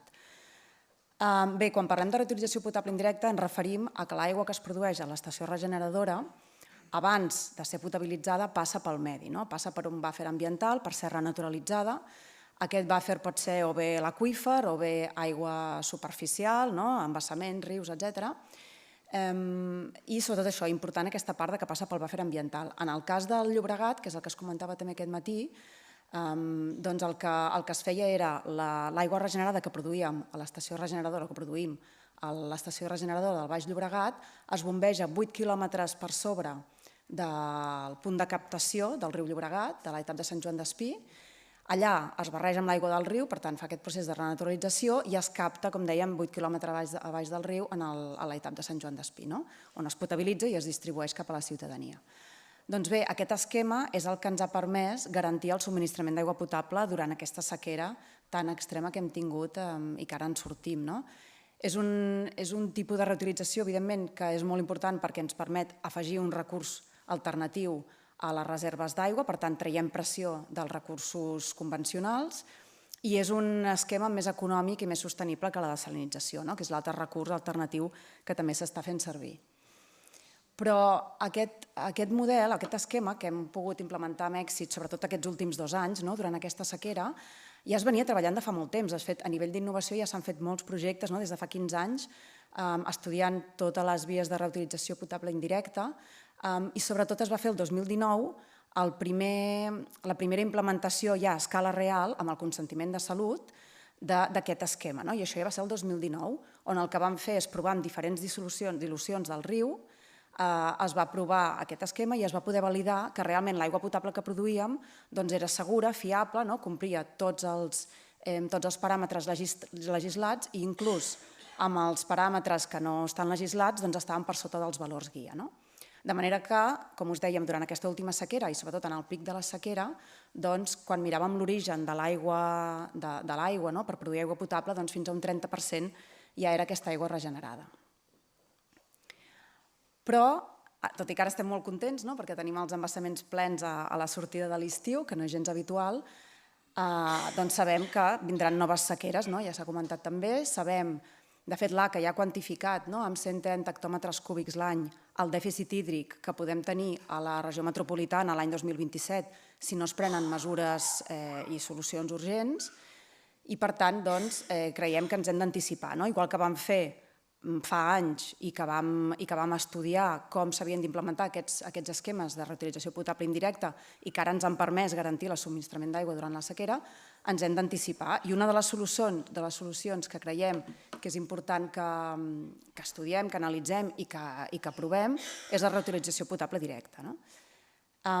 Sí que és veritat que aquest matí ja s'ha comentat que l'objectiu o la prioritat ara és continuar implementant esquemes de reutilització potable indirecta, però en zones com el cas del Llobregat, on la reutilització potable indirecta ja està implementada, ja està consolidada, i on l'any passat podíem no estar lluny d'aquesta situació, on ens podem trobar que els rius també estan secs, doncs, com dèiem, és important que ens anticipem i que pensem en aquestes noves solucions.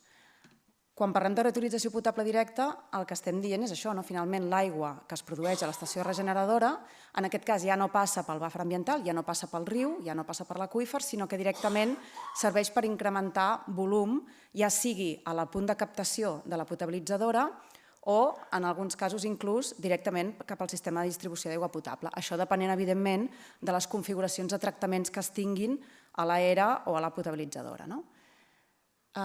Aquest esquema té alguns avantatges respecte als esquemes de reutilització potable indirecta. En primer lloc, desapareixen les pèrdues d'aigua, és a dir, l'aigua no se'ns infiltra a l'aqüífer, no se'ns evapora quan passa pel riu, sinó que podem aprofitar el 100% de l'aigua regenerada. I a més, la podem aprofitar sempre, és a dir, no depenem de la condició de l'estat d'aquestes masses d'aigua que són les que reblen l'aigua regenerada. De fet, ens passa, en el cas de l'estació potabilitzadora de Sant Joan d'Espí, doncs si el riu porta terboleses molt elevades o alguns contaminants, algues, alguns contaminants específics que puguin haver-hi, doncs hem de parar la captació. Per tant, si l'aigua regenerada ens arriba pel riu, tampoc la podríem aprofitar. Amb la qual cosa, això també ens podria donar aquesta flexibilitat de poder aprofitar sempre aquesta aigua, que a més, al venir canalitzada, podria ser, evidentment, molt controlada, monitoritzada, etc. A més, també hi ha una part de reducció de costos energètics, ja que no cal bombar l'aigua amunt aquests 8 quilòmetres que dèiem del punt de captació. Però, com sabeu, aquests sistemes o aquests esquemes no estan àmpliament implementats encara arreu del món. Hi ha alguns casos d'èxit, que ara veurem alguns, però sobretot hi ha molts reptes encara. Per això és important que des de la innovació comencem a treballar-hi. D'una banda, des del punt de vista purament tècnic, tenim reptes lligats a la integració d'aquesta aigua regenerada en el sistema d'aigua potable. I aquí, evidentment, passa per estudiar temes com, evidentment, les configuracions de tractament, on inclús poden haver-hi sistemes redundàncies, que això és una cosa que, per exemple, a Califòrnia es fa molt, o inclús pensar en emmagatzematges, és a dir, que és molt important tota aquesta part d'integració. També la part d'acceptació pública, que encara és molt limitada d'aquest tipus d'esquemes, i, evidentment, del tema legislatiu, que ara mateix no està permès, no són usos que estiguin permesos, però sí que hi ha casos, altres països que ja estan regulant aquest tipus d'esquemes i que, com dèiem, el que estem fent aquí és anticipar-nos i poder contribuir també a aquestes futures legislacions en un futur, si creiem que hi han de ser. Us dèiem, alguns casos d'èxits que hi ha. El cas de Namíbia és el més conegut, és el que sempre s'explica, des dels anys 70 que ja estan fent aquest tipus d'esquemes. De fet, ara estan ampliant la planta regeneradora. I després tenim un cas a Suècia, que aquest cas s'ha tractat a nivell europeu, s'ha titulat com el primer cas de reutilització potable directa a nivell europeu, tot i que és una mica diferent perquè en aquest cas no tracten aigua que vingui d'aigua depurada municipal, d'origen municipal. De fet, estan combinant una aigua d'aqüífer, una aigua subterrània salinitzada, i un afluent industrial d'una indústria alimentària. Per tant, és una mica diferent, però ja s'ha titulat com el primer cas de reutilització potable directa a Europa. I després, com dèiem, van estar a Estats Units, que són pioners, sobretot pel que fa a la regulació. Tots els estats que veieu en blau ja tenen regulacions de reutilització potable indirecta, però a l'any 2023 i 2024 ja va sortir la regulació també a Colorado i Califòrnia de reutilització potable directa, i a Idaho i Arizona ja estan en procés de revisió d'aquesta regulació. I també sabem que hi ha altres països, Singapur, Austràlia, Mèxic, estan també estudiant aquestes regulacions de reutilització potable directa.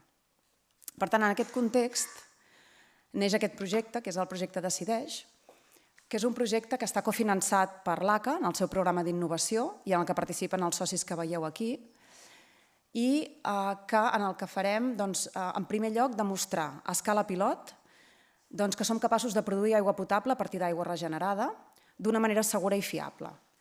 I per això provarem diferents tipus de tractaments avançats, amb diferents combinacions, i evidentment farem una monitorització exhaustiva de diferents contaminants, sobretot contaminants específics, que són els que més ens preocupen. A més, el que farem també és actualitzar una eina que ja es va desenvolupar en un projecte anterior amb la majoria d'aquests socis també i també cofinançat per l'ACA, que bàsicament era una eina, un sistema d'ajuda a la decisió que el que et permet és poder decidir quin tractament es necessita per diferents usos de regeneració en funció de la qualitat que tinguis de partida. El que farem és ampliar aquesta eina també per incorporar els usos de reutilització potable directa i indirecta. I, evidentment, molt important en aquest projecte tota la part comunicativa. Com us deia, aquesta part d'acceptació social és molt important en aquest tipus d'esquemes, per tant, serà molt important que també doncs, fem molta acció comunicativa i expliquem molt els resultats. El site que s'ha triat per aquest pilot és l'Edar Gavà Viladecans, que operem des d'Aigües de Barcelona. Té dues línies, una línia que és el secundari, diguéssim, que produeix afluent secundari, i una altra línia, que és la línia MBR, que en aquest cas podem obtenir una aigua regenerada que a dia d'avui s'està fent servir per usos de tipus urbà i agrícola. I el que farem és agafar aquest afluent de l'MBR i aplicarem, com dèiem, diferents tractaments, diferents tractaments avançats, combinacions a ozó, farem carbó actiu biològic, cloramines, diferents tipus de membranes, oxidacions avançades. Com us dèiem, diferents tipus de tractament que sobretot el que buscarem és quines combinacions, quines redundàncies, si són necessàries, també es necessiten per assegurar, com us dèiem, una producció d'aigua potable, fiable i segura. I sobretot el que busquem amb aquest pilot és que sigui un pilot molt modular, molt flexible i que ens permeti provar diferents rutes, que és una mica aquest és el plantejament que estem fent en quant a rutes de tractaments, diferents tractaments que volem provar, però com us dèiem això, l'important és que sigui molt modular, molt flexible. I ja per acabar, només donar-vos una idea una mica dels timings. Com us dèiem, és un projecte que tot just arranca, però que creiem que era important explicar, perquè per nosaltres, com us deia, al final és avançar cap a uns esquemes de reutilització diferents als que tenim ara, fer un pas endavant cap a aquesta reutilització potable directa. Ara estem acabant la fase de disseny i enginyeria del pilot, que es construirà l'any que ve i s'espera posar en marxa l'estiu de l'any que ve, i a partir d'aquí començarem tota aquesta part d'optimització i sobretot esperem poder compartir els resultats que s'obtinguin amb les administracions públiques, perquè al final si tot això s'arriba a implementar serà perquè evidentment es fa acompanyats a totes les administracions públiques, per tant és molt important que durant tot aquest procés estiguem compartint aquests resultats perquè si mai s'han de fer legislacions o s'ha d'avançar cap en aquest sentit, esperem que puguin ser útils.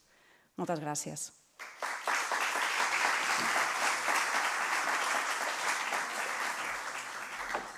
Moltes gràcies, Joan. A veure si l'any que ve, si repetim una jornada de reutilització, potser pot ser adient poder fer alguna visita tècnica o quelcom per l'estil, que segur que ajuda i contribueix a fer difusió.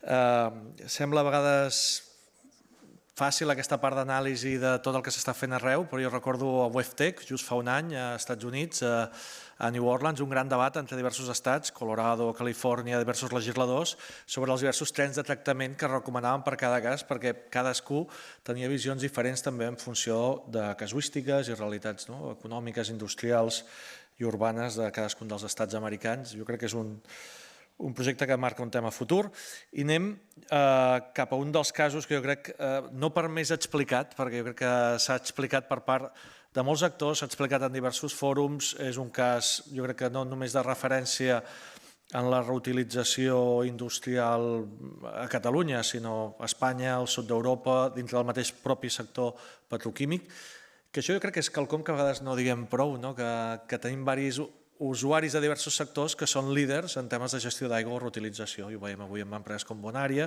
i jo crec que també ho veurem en un cas que coneixeu tots, que és el d'Aitasa, de reutilització i regeneració, com a eines per a la resiliència hídrica de la indústria química de Tarragona, un dels pols econòmics més importants també del país, que a més ens l'explicarà en Marc Fargas, conseller delegat d'Aitasa. Marc, quan vulguis, el darrer, però se'ns ve un cas molt rellevant. Bé, moltes gràcies. Dos agraïments previs, un a Javier i a la Catalan Water Partnership i l'altre molt especialment a tots vosaltres perquè aguanteu fins a l'últim moment l'última ponència d'avui. Les últimes ponències sempre són les millors o les pitjors. Les millors perquè puc ser molt curt perquè hi ha moltes coses que ja han explicat moltes de les persones que m'han precedit i molt bé, per cert, i que crec que hem après tots, o també molt llarga perquè tinc moltes coses que explicar-vos o m'agradaria explicar-vos moltes coses del que estem fent al sud de Catalunya. Vull fer referència a una cosa que ha fet en Sergi Martí, director general d'Estenco, que m'he sentit molt identificat que Aitasa, que és Aigües Industrials de Tarragona, l'empresa que subministra l'aigua a tota la indústria química de Tarragona, va començar a pensar en la regeneració de l'aigua quan hi havia aigua, no quan no n'hi havia. Quan no n'hi ha hi pensem tothom, però quan hi ha aigua és quan va pensar què és el que pot passar quan no n'hi hagi. I aquest és un fet pel qual la regeneració, m'apunto a la capital de la regeneració industrial de Catalunya, a la zona d'Itassa, aquest any, que a més fem 60 anys aquest any com a Itassa, m'apunto en el fet que ja fa 12 anys que estem fent aigua regenerada per la indústria química, però no ens volem aturar aquí. Dues pinzellades perquè l'entorn en el qual estem al Camp de Tarragona és substancialment diferent de les comarques des del Baix Penedès cap amunt, o des de l'Alt Penedès, millor dit, cap amunt, entre altres coses perquè tenim un subministrament de l'aigua del riu Ebre a través del Consorci d'Aigües de Tarragona, i això és una diferenciació molt important en el fet de poder aprofitar l'aigua.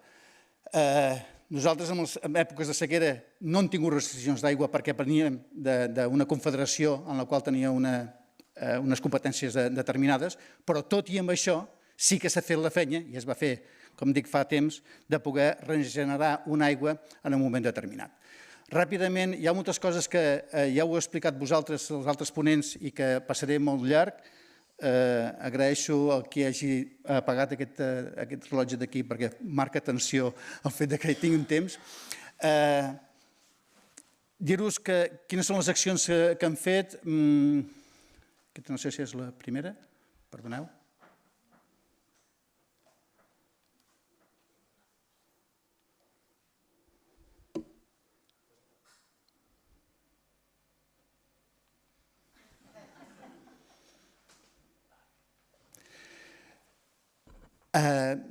A part d'aquesta planta d'aigua regenerada que vam fer servir, que vam explotar des de l'any 2012, és una aigua que prové de depuradores municipals, és a dir, dels tractaments de les aigües municipals de Vila-seca i de Tarragona. Agafem aquesta aigua depurada per aquestes instal·lacions, l'agafem i el que fem és regenerar-la per fer un ús únic a la indústria química. Això ho vam fer, com ha dit abans el Jordi Molís, amb fons, realment va ser un fons FEDER i l'altra part pagada per la Generalitat i per la indústria química pràcticament a parts iguals. A partir de llavors, el manteniment, l'explotació d'aquesta planta va a cost d'Itassa, a cost privat, i el que fem amb aquesta aigua a canvi d'alliberar la concessió que teníem de l'aigua de l'Ebre. D'acord?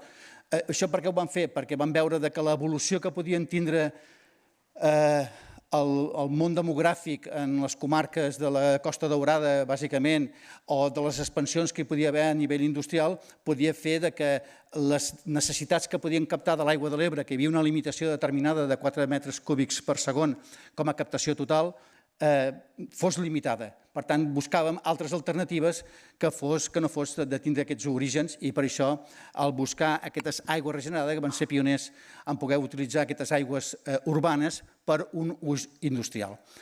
Això ha tingut realment un impacte molt positiu en tot l'entorn. De fet, la qualitat de l'aigua que vam estar obtenint era molt superior de l'aigua que estàvem agafant de l'Ebre.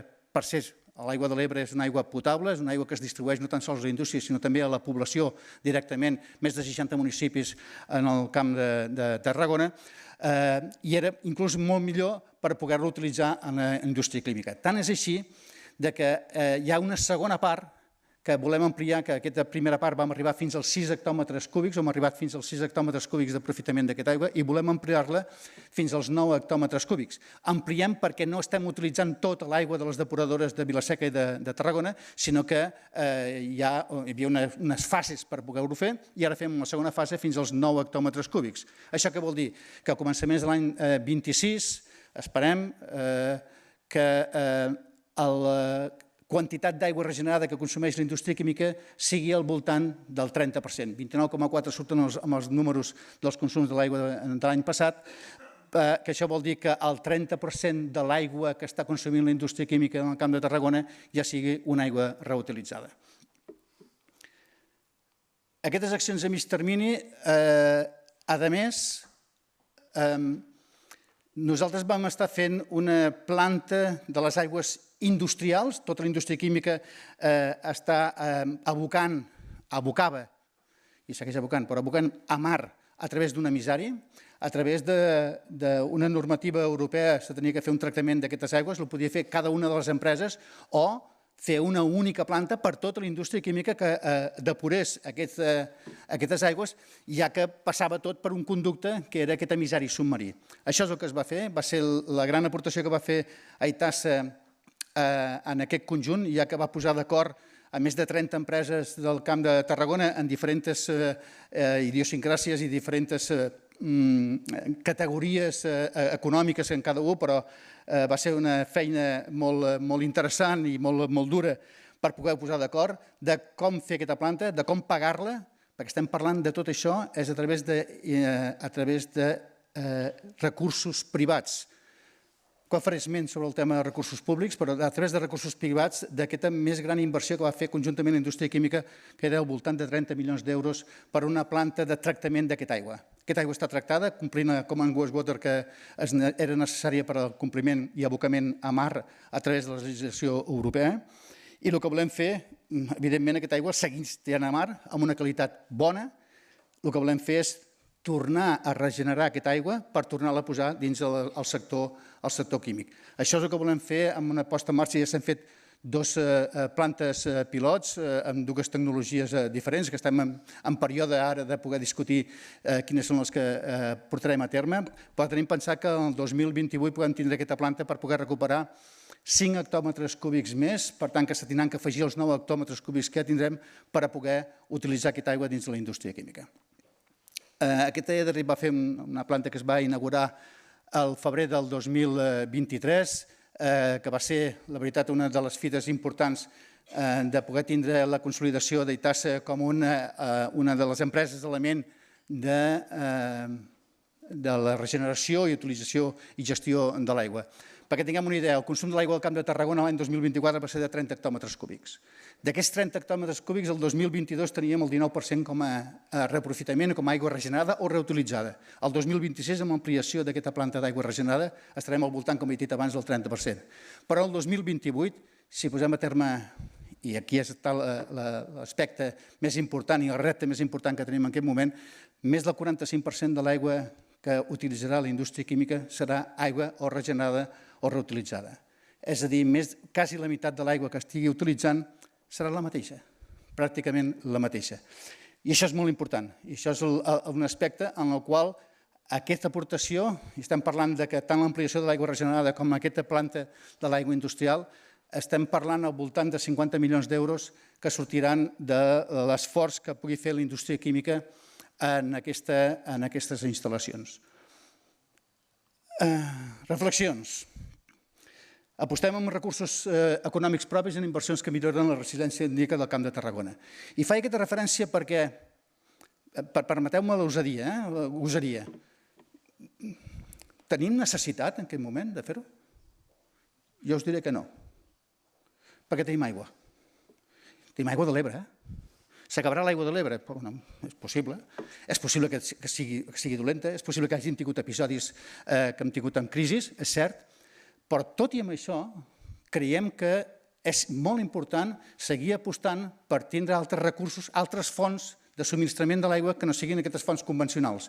I el tema de les inversions amb aigua regenerada, on la reutilització de l'aigua, evidentment, hi som compromesos.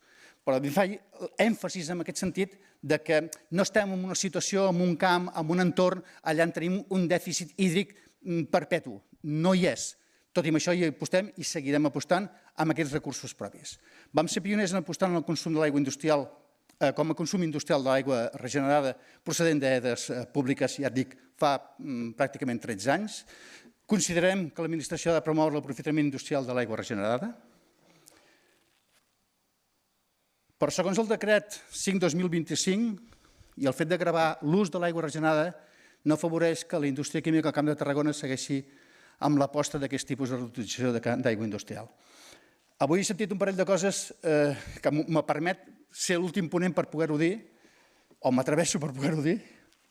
Una, que l'administració catalana no aportarà ni diners en sistemes que siguin privats, cosa que a mi no em satisfà i no m'agrada gens. Dos, no hi ha un pla, que ho he estat comentant des de l'administració central, no hi ha un pla de finançament o d'ajudes directes amb el tema de regeneració i industrialització. En canvi, el decret 1085-24 està dient que ha de promoure l'administració, les administracions han de promoure, i cada un en el seu àmbit, han de promoure la reutilització i han de promoure la regeneració de l'aigua. De paraula, entenc, perquè de fets ens costa poder creure que així sigui. I perdoneu que no tots siguin flors i violes el que estem escoltant avui, però tot i amb això seguim apostant. Per què amb això? Per tenir unes idees, i ho passo molt ràpid, per usos agrícoles hi ha un coeficient 0, usos industrials de l'aigua, una promoció d'energia elèctrica, un coeficient de 0,053, usos industrials de l'aigua, un coeficient... Veieu els coeficients que hi ha pels usos d'utilització de l'aigua. Per l'usos de l'aigua regenerada, sense cap afectació ambiental superior als que estan esmentats anteriorment, i ho podreu veure quan se donguin les presentacions, tot el contrari, amb beneficis ambientals que no tenen altres usos on s'aplica un coeficient 0, hi ha un coeficient de 0,25, 50 vegades més que qualsevol dels coeficients que s'hagin aplicat, del pitjor coeficient que s'hagi aplicat abans. Això no anima.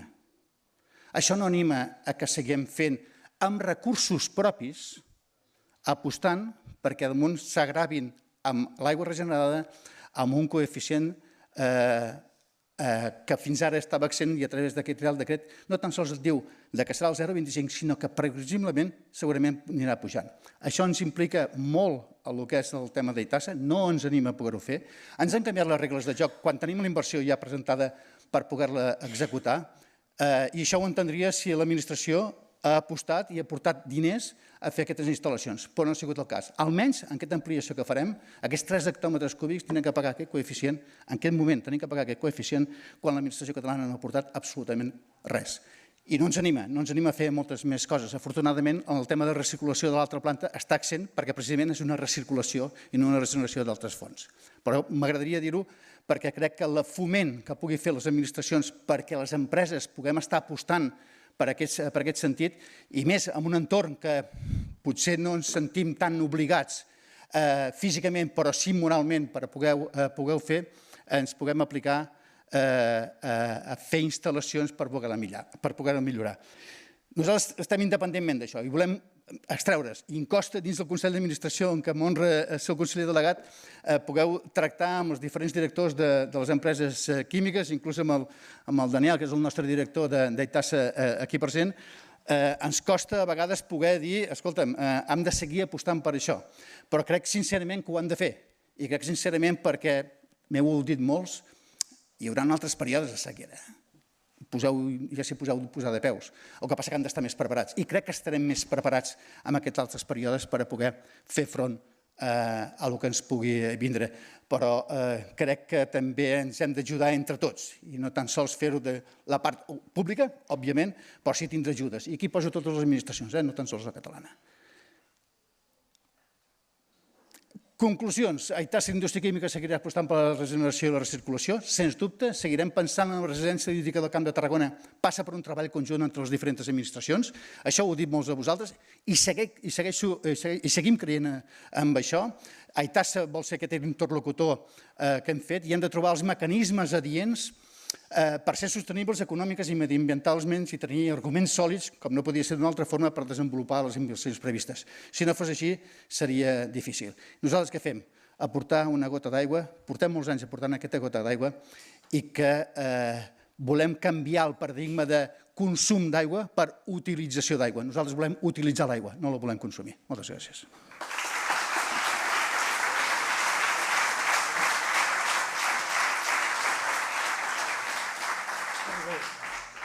Molt bé, agrair a en Marc que finalitza aquesta sessió parlant dels reptes econòmics, que jo crec que són presents davant de qualsevol inversió. Jo crec que tots els que hem estat treballant amb la indústria sabem que durant molts anys és complicat explicar temes d'estalvi d'aigua i per molts directius a vegades que volen fer-ne sempre cal justificar els números i que els números surtin. És veritat que la sequera jo crec que ens ha ajudat també en clau de resiliència, ser conscient del conjunt de sectors, però és veritat que el repte econòmic segueix existint. El clúster, ho sabeu, els que participeu habitualment en les activitats, vam intentar fer un treball amb la Cambra de Comerç que creiem que era complementari a altres reflexions més d'infraestructures que estaven fent altres actors, pensant en aquesta clau industrial. De fet, durant els 6 mesos pitjors de la sequera, la indústria va estalviar un 8% d'aigua, fins i tot comptant totes les zones, algunes de les quals no tenien cap afectació de sequera, per tant un 8%. Estàvem parlant en aquell cas, si fos tot l'any, prop de 20 hectòmetres, poca broma, no? I cada indústria, un a un, fent inversions, aconseguint aquests estalvis. De fet, d'allà va sortir un document que jo crec que reflectia alguna de les idees que al llarg de molts anys en el clúster han anat sortint, de per què no hi ha incentius a l'estalvi d'aigua, a la reutilització, a la digitalització de l'aigua dels sectors empresarials, com sí que n'hi ha, per exemple, en l'àmbit de l'energia, l'eficiència energètica, fa molts anys que hi ha ajuts, i en canvi en els privats per l'àmbit de l'aigua no és gens fàcil.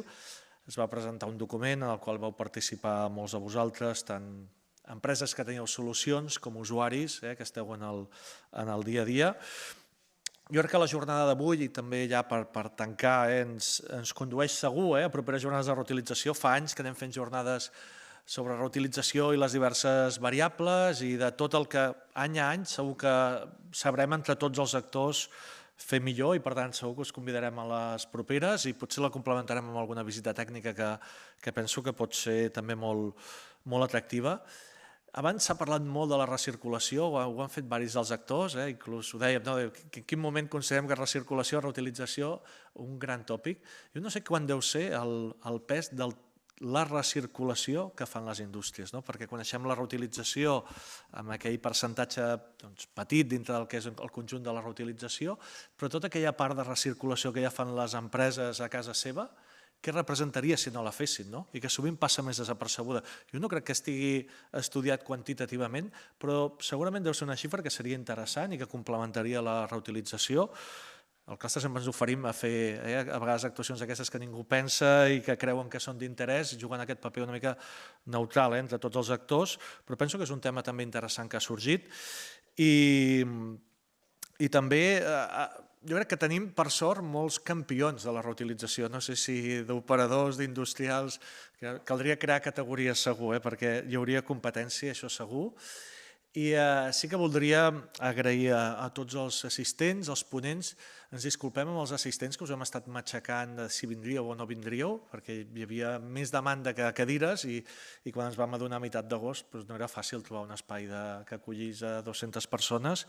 Me deien que en el moment punta hem tingut, em sembla, 125-126 persones a la sala i una 50 connectades, i ens tanquen el llum que ens deuen estar fent fora. Diuen, escolti, el passat del Xavier que marxi ja, que la gent volem anar a dinar, però agrair als assistents, agrair als ponents, agrair a l'equip, a l'Anna Fernández, que com sempre organitza de manera excel·lent aquests esdeveniments, la Lida i l'Anna Rovira, que ens han ajudat, i la Lucía Gusmaroli, que ha tancat la part tècnica de la jornada, però que malauradament avui no ens podia acompanyar.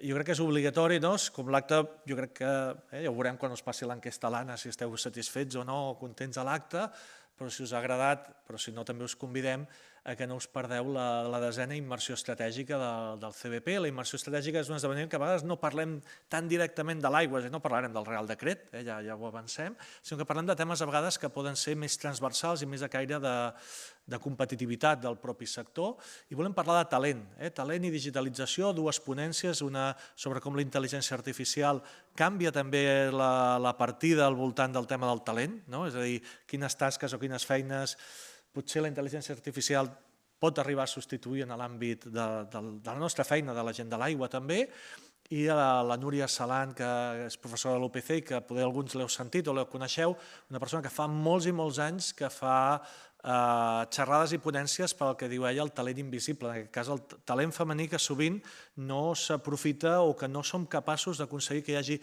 més noies, més nenes que apostin per carreres tècniques, per carreres científiques, per carreres que puguin aportar en aquest àmbit. Per tant, parlarem talent digital, talents, i hi haurà una taula rodona també amb diversos responsables de temes de talent dintre del sector.